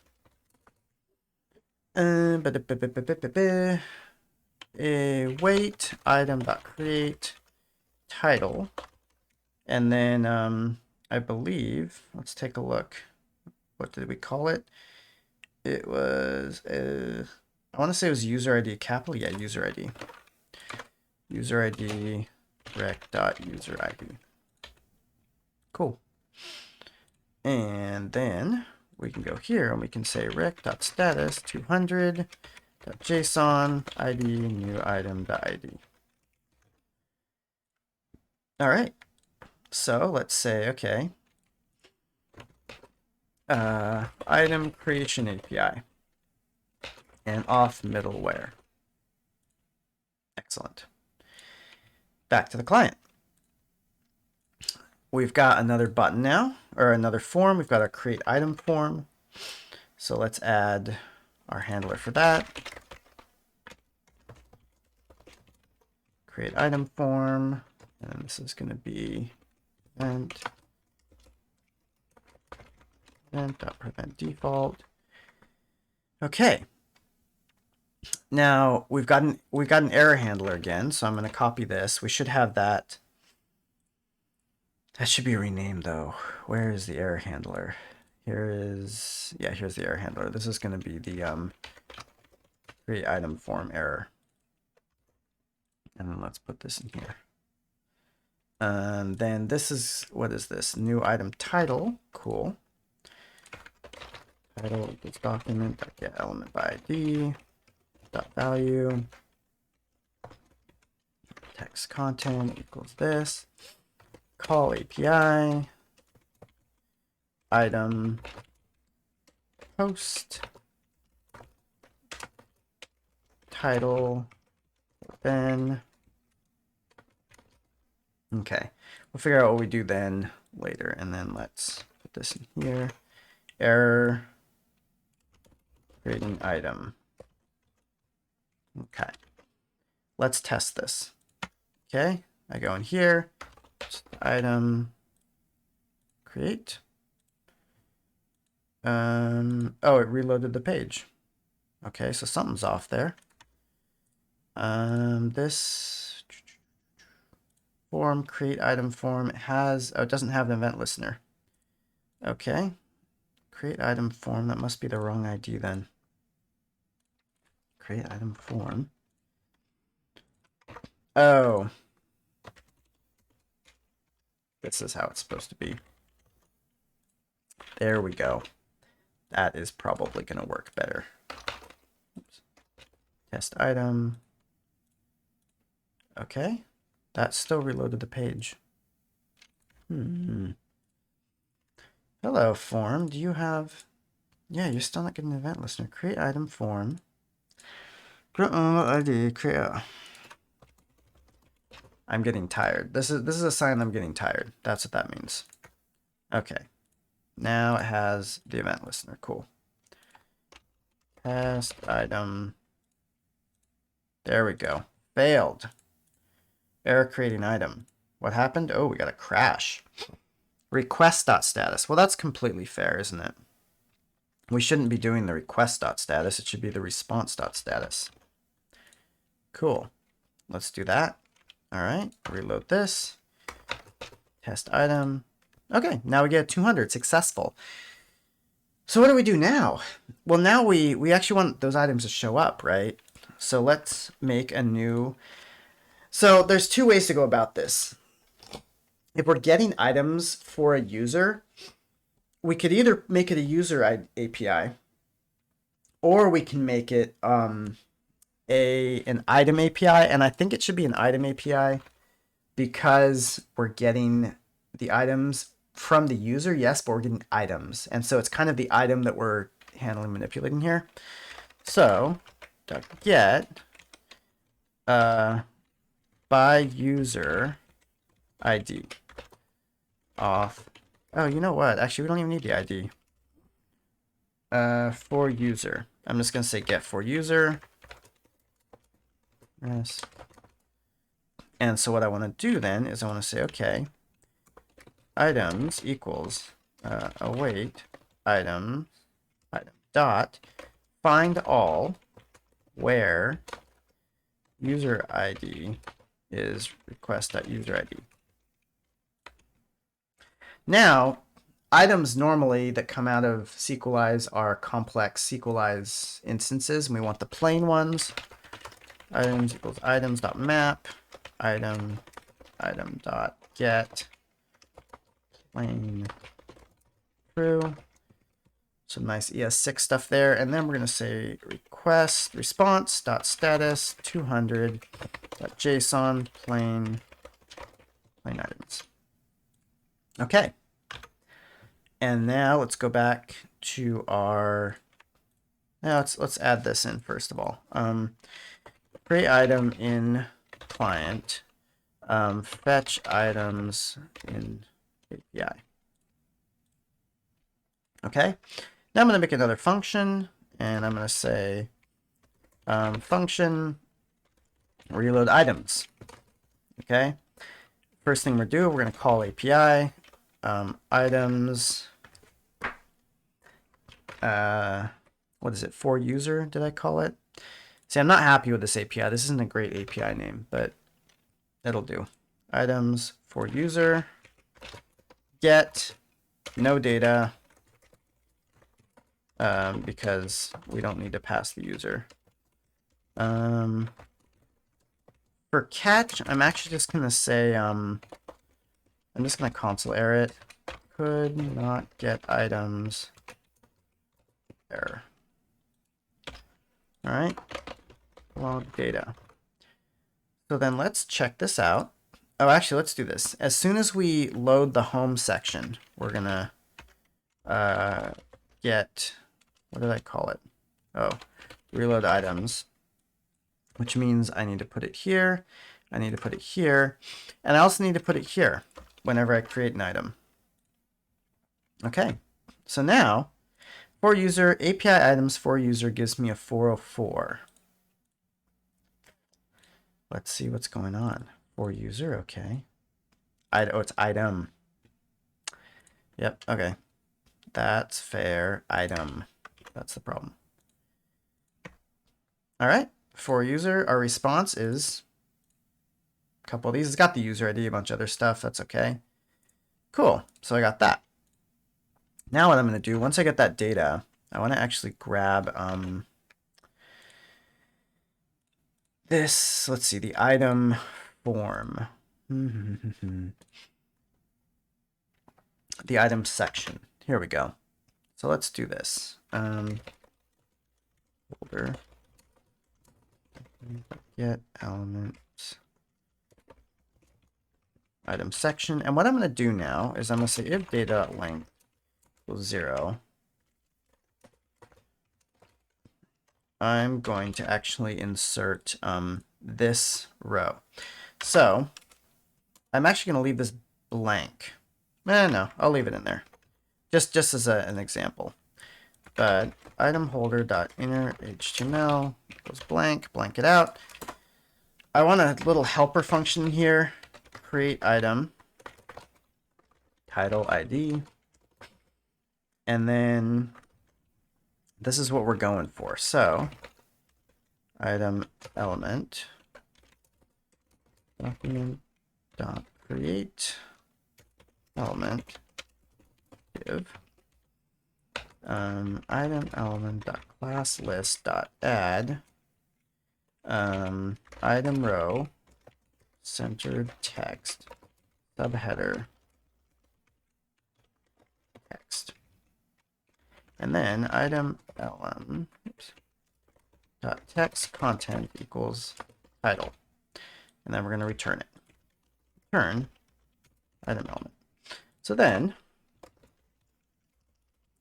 empty equals, you know what, we could probably just append it too. Append child item element, and then we don't even have to return it. So create item no items. So if we have no items, we're just going to do that. Else we're going to loop over them. Of data create item item.title item.id. All right, reload that. Hey, there's our items right there. I add a new one. Third item. Great, there it is. We get rid of this console log here. Where's that? Line 28. Cool. So now, whoopsie, we're actually getting pretty close to done. We've got items showing up. They're all there. That's great. We can add them. What I want to do, actually, let's do this. When we create a new item too, let's take this and set the value to empty. Because now if I go fourth item, then it will reset and be ready. Let's try a really long one. Good stuff. All right, cool. Ooh, it goes off the screen. That's fun. Let's see. This goes off. Let's try white space, word break, break all. Yeah, so I'm just going to add this. That's because I did a bunch of stuff that it can't detect as words. Normally it would break on the word. This goes under item row, which is somewhere in here. There it is. All right. I also want this to be clickable, so I'm going to put a cursor pointer on it. Okay, so now what I want to do is whenever I tap on one of these, ooh, that's pretty cool. See, now I put that cursor pointer, now it gives me that little tap thing. Browser did that for me, I didn't do that. Now what I want is whenever I click on one of these, it shows that pop-up, right? So let's do this. When we've created this, I want to say item element dot add event listener click. And then first of all, let's just console log item clicked ID. This is where the ID comes in handy. Okay. 1, 2, 3, 4, 5. Perfect. So let's just make the pop-up show up, okay? So what I'm going to do is I'm actually going to create another function to create the pop-up. Create pop-up. Let's go back to our Figma here. Item options. Okay, so this is the tap item. So I'm going to say create item pop-up. Okay. And let's just start off with that.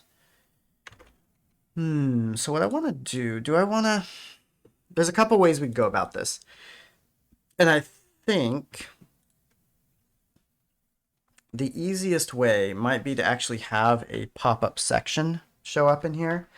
And then we can just manipulate that and put content in it. Section ID equals pop-up holder class equals pop-up holder and hidden. Because it starts off hidden, right? So let's take a look at what we got here. What is our pop-up? Our pop-up is going to be, well, first it's going to have this kind of background on it, this background rectangle, and this has something called the modal background. So let's grab that, go into our styles. We're going to add a color for that. Modal background. Okay. And you can see this is RGB, has that group. This is RGBA. It actually has an 80, so it's slightly transparent. Make another modal background G, background color, bar, modal background. Now we're going to grab this and we're going to put it on our modal. If I load this, nothing should happen. Nothing at all. So what I want to do inside of here, well, let's actually take off the hidden just so we can style it correctly. All right. Okay. That's that. We've got our modal background, but it doesn't show up anywhere. So what I want to do then, let's make this class. Let's put this down here, item row. Okay. So what we're going to do is we're going to say, okay, this is position absolute. What that means is it's going to, oh, you know, let's make it position fixed. Position fixed means it's going to stay at the same place in the screen no matter where you scroll, which is kind of what we want. Width is going to be 100 v width, the whole window. Height, 100 v height. And then let's grab this. Let's take a look. Well, that's definitely not where it's supposed to be. Oh, position fixed. We need to put a top of 0 and a left of 0. So it goes up to that top left corner. There we go. Notice we can't click through it. That's good. We're going to put a Z index on it just to make sure. -1. Oh, -1 puts it under everything. Put it at 1,000. All right, there is a better way to make a modal. There's actually a modal tag that you can use HTML. I don't know how to use it off the top of my head, so I'm just not going to. Okay, so here we go. Here's that. Inside of this, we need to have a pop-up inner. So let's make this a div. Well, you know, let's make it a div. Or you can put sections inside of sections, right? ID equals pop-up inner class equals. And you know, here's the thing. I shouldn't be doing these as a class, because I already have an ID and the ID is unique enough. So let's just take this out. Let's go here and let's make this a ID selector. Pop-up inner. This is going to be the actual rectangle thing here. Okay. So this is going to be, where am I? This is group 17. The rectangle is going to be middle purple. So that's a new color. Cool. Middle purple. Okay. And then we want middle purple background. Background color, var middle purple. So I'm going to put this on it in here, and class equals this.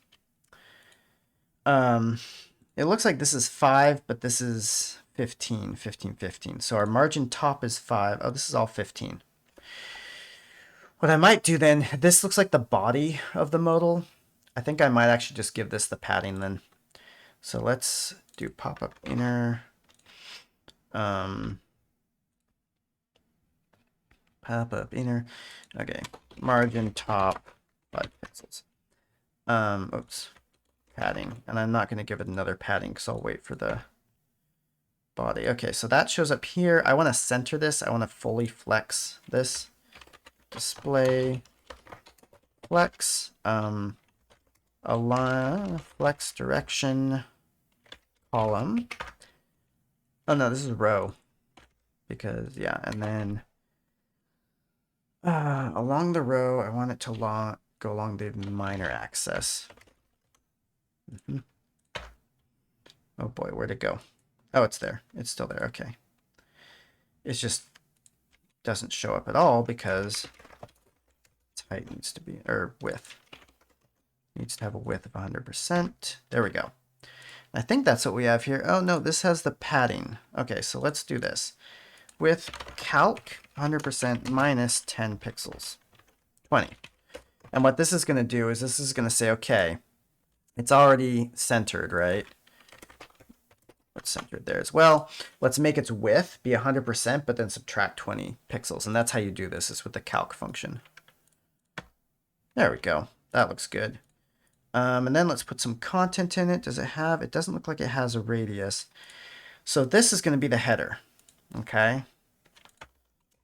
Pop-up header. I'm actually going to move the padding top over here, I think. Just because I want to. So let's go in here. Let's make it, yeah, I'm just going to make it a div. Pop-up header. Class equals center text. And then this is also going to be header. Okay. Header text, and it's white. Header. I'm just going to put some dummy text in there so I can see what it looks like. That's not center text. Why aren't you centered? Oh, does center text not exist anymore? What happened? Center. Oh, you know what? Wait.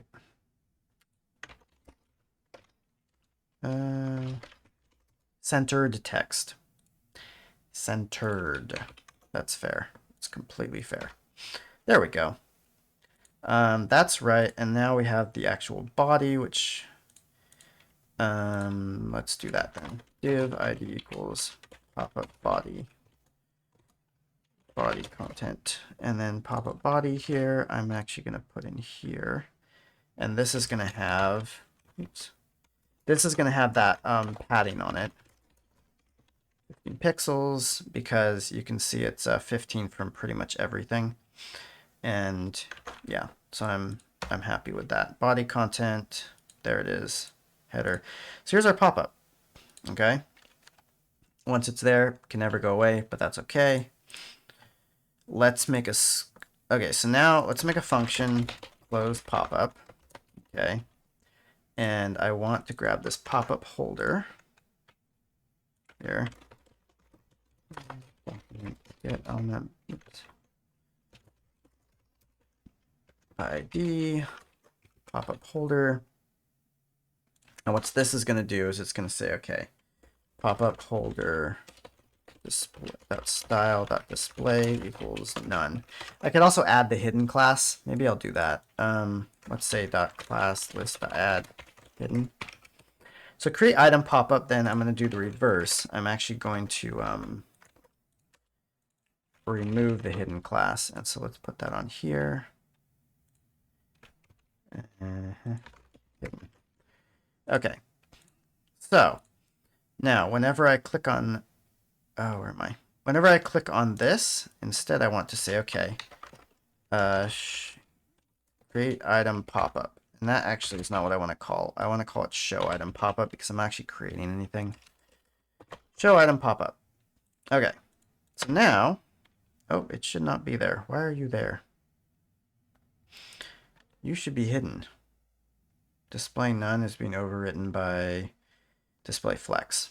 That makes sense. That makes a lot of sense. So then let's go here, and then hidden, I'm going to make. You don't want to do this very often, but in this case, it's kind of, useful. Oh God, what happened? Something broke. Login section is there. This display is nowhere. What is going on? Okay, that's there. Oh, because class hidden is on this. That's why. Okay, so in that case, what that means is I actually have to change my script here so that this actually adds the add, which is, just cleaner because hidden. Okay, that makes sense. So basically what happened is home section starts off with the hidden class, and since I made it important, that just overrode literally everything. So even when I added the block class, it would still be there. Okay, there we go. Click on this, pop-up comes up. Very cool. Now, let's get to work on the actual header. We don't want it to be that. We want it to be something else. We want to say header.text content equals, what do we have here? We have item options. Cool. Item options. Okay. Okay. We click on this, item options. Now let's change the body content. It should be 2 buttons. And pop-up body. So I'm going to say pop-up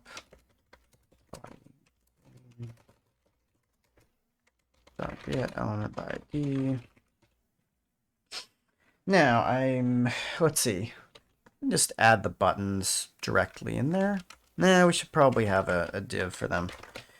Cons button holder equals document.create ID, or yeah, and then pop-up body.append child button holder. So now I'm going to create my buttons. Button 1 equals create element button 1 dot content equals edit. Now we need to give it the same classes that we gave this button. So let's grab this, and then let's say button 1 dot class list add button purple background, button label text, and white. Okay. Pop-up body.append child, button 1. Now I could do this a little different. I could pre-create the pop-up on the page and set all this stuff up, but I just don't feel like doing it that way. I feel like doing it this way. This is going to be delete, okay, and button 2. So now let's see what happens. Click this. Oh, I got one button. The other button didn't have anything because this needs to be button 2. That's why. And also my pop-up body.inner HTML needs to blank itself out so that this body content doesn't show up. Edit, delete. Okay, cool. What I'm going to do here then is I'm going to make a small tweak, button 2.style, margin top. And what is this? These are 15 from each other, equals 15 pixels. I could put it on a class, but I'm not going to. Cool. Item options, edit, delete, etc. There we've got our pop-up. What happens when I click on edit? These are not, that's interesting, these are not clickable. When I click on edit, it's going to open the second pop-up, a new pop-up, okay? Pop-up should be closed by clicking outside. We'll deal with that later. Okay, so show item pop-up. So I'm going to make, okay, function show edit pop-up. Cool. And then we kind of want to do the same thing, remove header, etc., etc. I don't know if I want to put all this pop-up code in here, so I actually kind of want to make this generic. So I want to make open pop-up, title, and then body element. And then what I'm going to do is I'm actually just going to take some of this stuff in here, and I'm going to say append child body element, and this is going to be title. So now, instead of having to do all this stuff here, at the bottom here, I can just say open pop-up with my title, and then my pop-up body. Or no, my button holder. Button holder. And then I can just remove all this stuff. Not the whole thing. I cannot remove that. But what that means then is now when I'm doing a pop-up, I only need to care about what goes into that pop-up and not any of this stuff. So then in here, when I say show edit pop-up, I can say, okay, open pop-up. And then I can grab this, edit item. All right, and then let's do this. Let's make it so that this edit item, button 1 to add event listener, click, is going to call show edit pop-up. Okay, so now I go here, click this. Oh boy, nothing showed up in there. Button holder, that is a thing. We add, oh, okay. Because I was never actually, I created this thing and I just added stuff into the wrong item. That's exciting. Edit, and then it opens the edit pop-up. Pretty exciting. Okay, so what is the edit going to have in it? Let's just make our controller. Oops. Create element, and I'm going to pass that in. Well, for one, we need this text area. Okay, and this text area does actually have a text, so we know what the typography is going to be of it. And it actually has a color, it's just gray. Good color. Doesn't look like it has any borders at all. So let's make it. Create element, text area.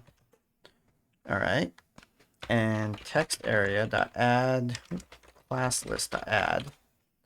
So we need to make button. Oh, we have button label. Okay, so button label text, and then we want to add the color gray because we don't have that yet in our styles. Okay, we'll go up here.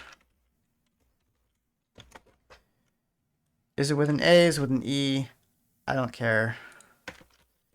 I'm gonna put it with an A. I think one of them is British and the other one isn't. Color var gray.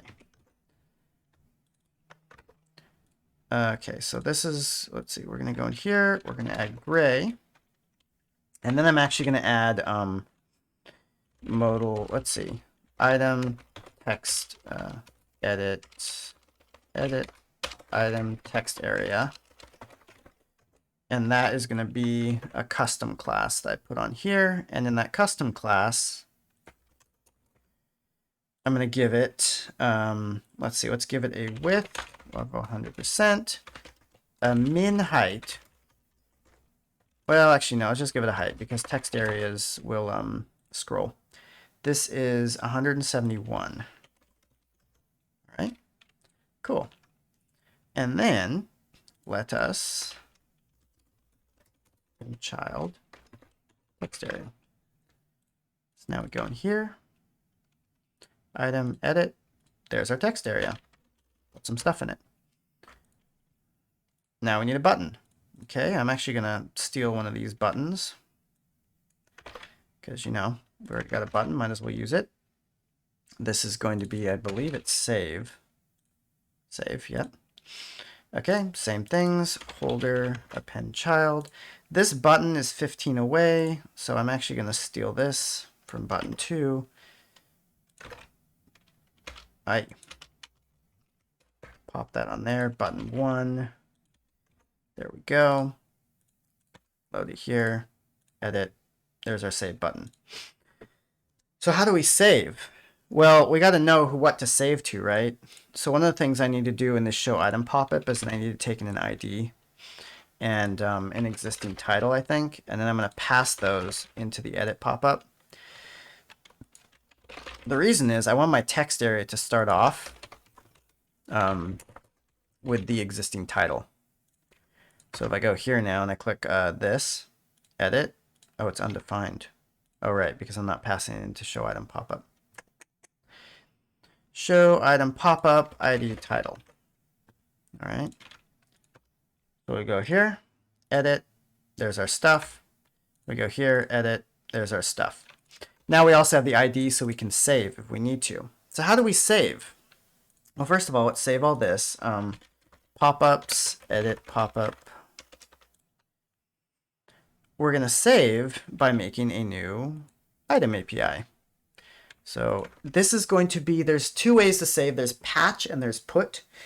And the way they're supposed to be handled is put overwrites the entire data of the object. So if you have like 15 fields, you only pass 10 of them, the other 5 fields get deleted. Patch is supposed to be more of a patchy update. It only updates the fields that you gave it. It's, I've seen puts that do patchy operations. I've seen patch that do put operations. It kind of varies, but that's the strict way of doing it. So I'm going to make this a patch. Patch. Patch and put, by the way, also take a body, just like a post API. So we're going to do an ID, auth, async, request, response. So what we're going to do, we're going to get our ID equals request dot params. Then our title is going to be our request dot body. User ID is going to be a request user ID. The reason why this is important because we need to make sure that this node actually belongs to the user before we let them update it. That's a security thing. Otherwise, you could just go and update someone else's node, and that wouldn't be very good. Await item dot find by PK because we have the ID. If not item, res dot status 404. Okay. Then we're going to say if item dot user ID does not equal user ID. I'm actually going to do a single equals just in case. Res dot status 403. I think it's 403. Turn. All right. So then, once that's done, item dot update. Okay. And then we're going to give our values. Okay. We're going to say title. Just put that here. And then our options. Where ID. So we're just going to update the text where that ID. Res.status 200.json ID. We'll just pass the ID back. All right. Let's try that in Postman then, shall we? Let's add a new HTTP request. We'll call it it's going to be a patch. Okay. Localhost 2001 API item. I really would like to rename this. There we go. Patch item. Okay, to the new collection, save. Okay. Oh, you know what? I don't have an authorization token. I'm not going to worry about it. I'm just going to do it in the client. All right. So let's go to the client then. Show edit pop-up, and then once the button is clicked, add event listener, click. Now here's the thing, we already have the text area, so we can just get the value from it. New title equals text area dot value. Then we're going to call API. It's going to be item, and then actually it's going to be item ID. It's going to be a patch API, and the data is going to be title, new title. Let's see if we do a dot then. What we want to do is we want to close pop-up and then reload the items. If we catch an error, this is wrong. There we go. We should have, oh, you know what?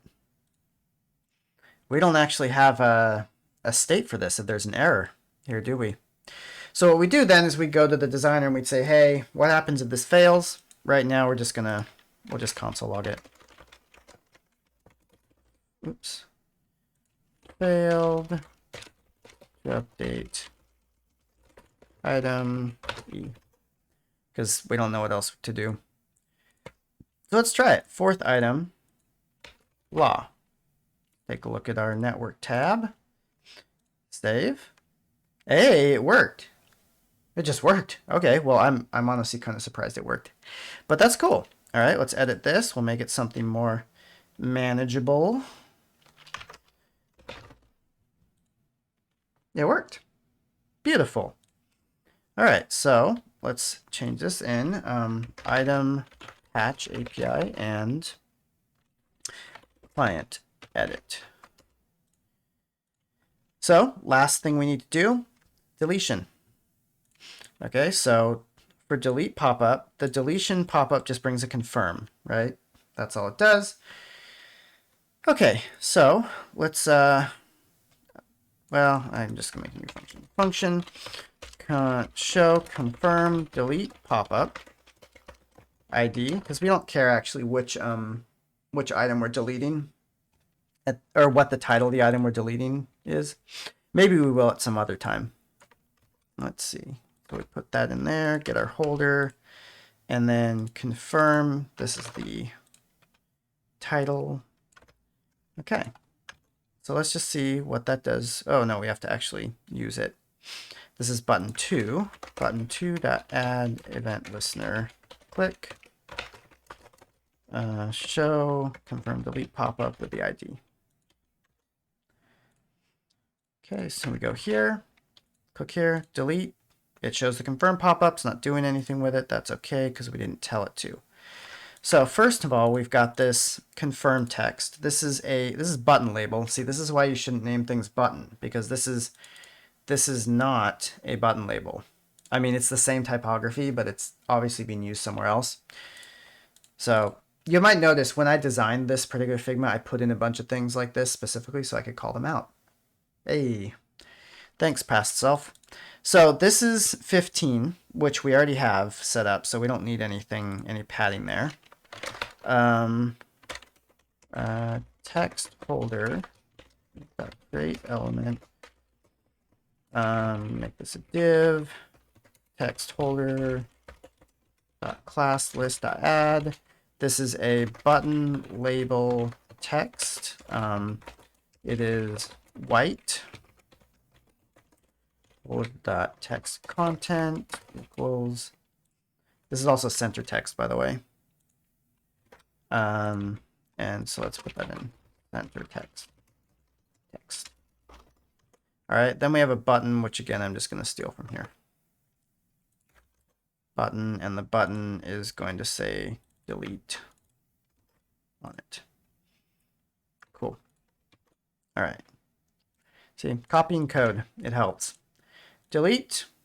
Oh, I never added the text holder. Text holder. There we go. Okay. Third item, delete. Are you sure you want to delete this item? That doesn't look quite right, does it?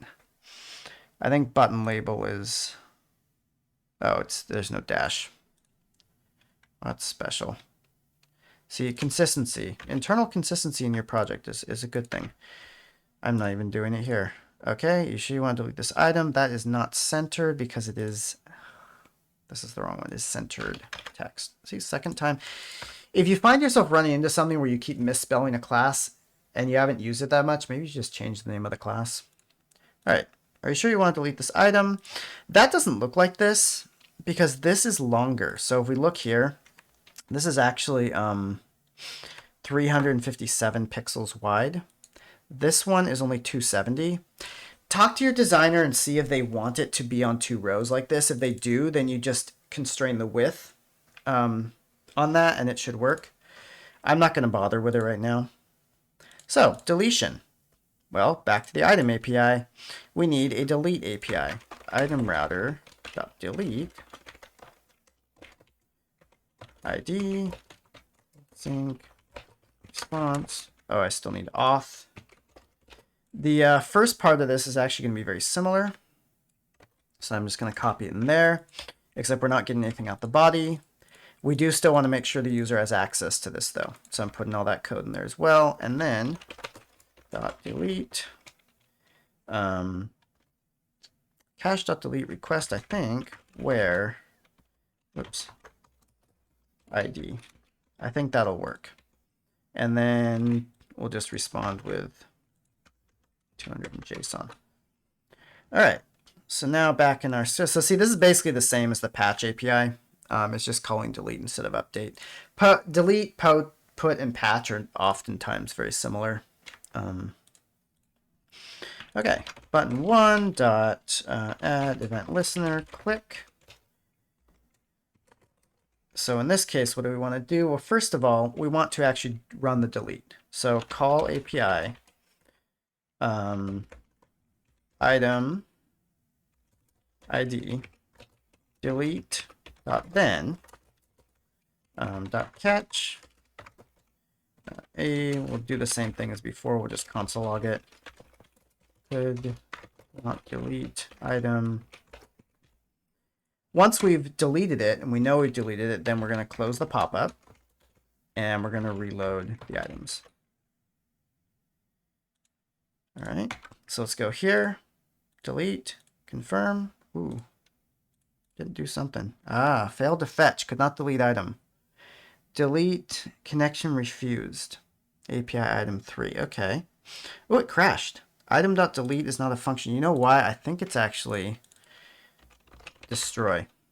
That's it. It's item destroy. Let's try that. There we go. Hi there. Delete. Confirm. New thing. Create. Delete. And we're done. Here's our thing. Now again, this is all mobile. If you want to do desktop, you'd have another set of designs. But there we have it. So now what we're going to do is we're going to push this up and we're going to say, okay, final, let's see, deletion. So let's put this in Heroku. Heroku. Hello, Heroku. It's like, no, I don't like you. I need you to log on. All right, well, give me a second. I have to get my password. All right, here we are. So we're going to create a new app. We're going to call it Task Manager. Okay, create app. Cool. Settings. We're going to grab this URL. I'm going to do that. We're going to come in here. And then we're going to say, okay, get remote. I think it's add Heroku. Just try it. Okay. Get remote V. Cool. Now I'm going to pull this up a little bit so I can see git push origin Heroku. Ooh, respect Heroku is not. Oh yeah, Heroku main. That's why. Because the origin is actually Heroku, not origin. All right, it's installing, it's deploying, it's doing a bunch of exciting stuff. It's building, caching builds, no modules, build succeed. It's a pretty quick build. It's a small project. Okay, compressing, launching, released. Okay, so now we take a look at this. Overview. Yes, I'm aware. You're using EcoDynos. Let's open the app. Ooh, did it start up okay? Let's take a look at the logs. It crashed. It crashed because it couldn't access the database. Makes sense, right? So how do we do the database in Heroku? Well, what we're going to do, we're going to go to resources, and ClearDB is what I like to use. The reason I like to use it is they have a free database. Ignite, submit order form. That's going to take a little bit, a minute. And there it is. Okay. Oops, now I've got it in there twice. We don't want it on there twice.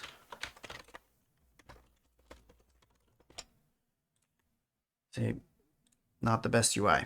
You should always tell your user when you're taking actions. Okay, ClearDB. If I go to settings and config vars, you can see that now they have this URL. So I'm just going to use that.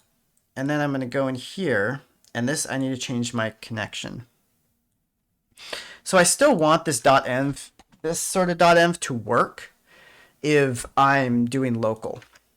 So what I'm going to do is I'm going to say if process.env.db all of URL, okay, else.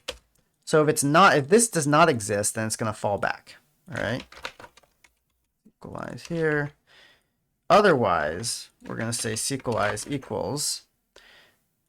Then this just becomes process.m.cleardb all of URL, and we get rid of the host. And that should do it, because this connection string should have everything in it. One other thing we need is we actually need to add the JWT key. So what I'm going to do is I'm going to say random password generator. Okay. No. Oh yeah, use password generator. Okay, let's do something really good, right? Not easy to say, not easy to read. All characters. Copy password. Wait, did it actually generate a password? Okay, sure. Okay, paste that in there. That's a pretty good solid key string. If I click add, what you'll notice is that if I go to activity, it actually has told me it set this, and it reloaded the system. And then it crashed again because the database is still screwed. So let's put this in here. Let's say use cleardb URL for DB. Okay, commit. We're going to push again. And this time while it's building, I'm actually going to go to the logs right now, just so if it crashes again, I can see why it crashes. All right, build succeeded. There we go. Compressing. Done. Launching. Released. All right. Build succeeded. Starting process. Oh, it crashed again. All right. Invalid configuration past the connection reconnect. There's a warning. That's fine. That's not why it crashed. Oh, it didn't crash. Okay. Start. Select table. Create table. Create table. Start and unport. Open app. Well, now here's the fun thing again. There's no way to create a user still. So what I'm going to do is I'm actually going to grab this and I'm going to put it into Postman. And for create user, I'm just going to replace it with this. And if I do test and change me,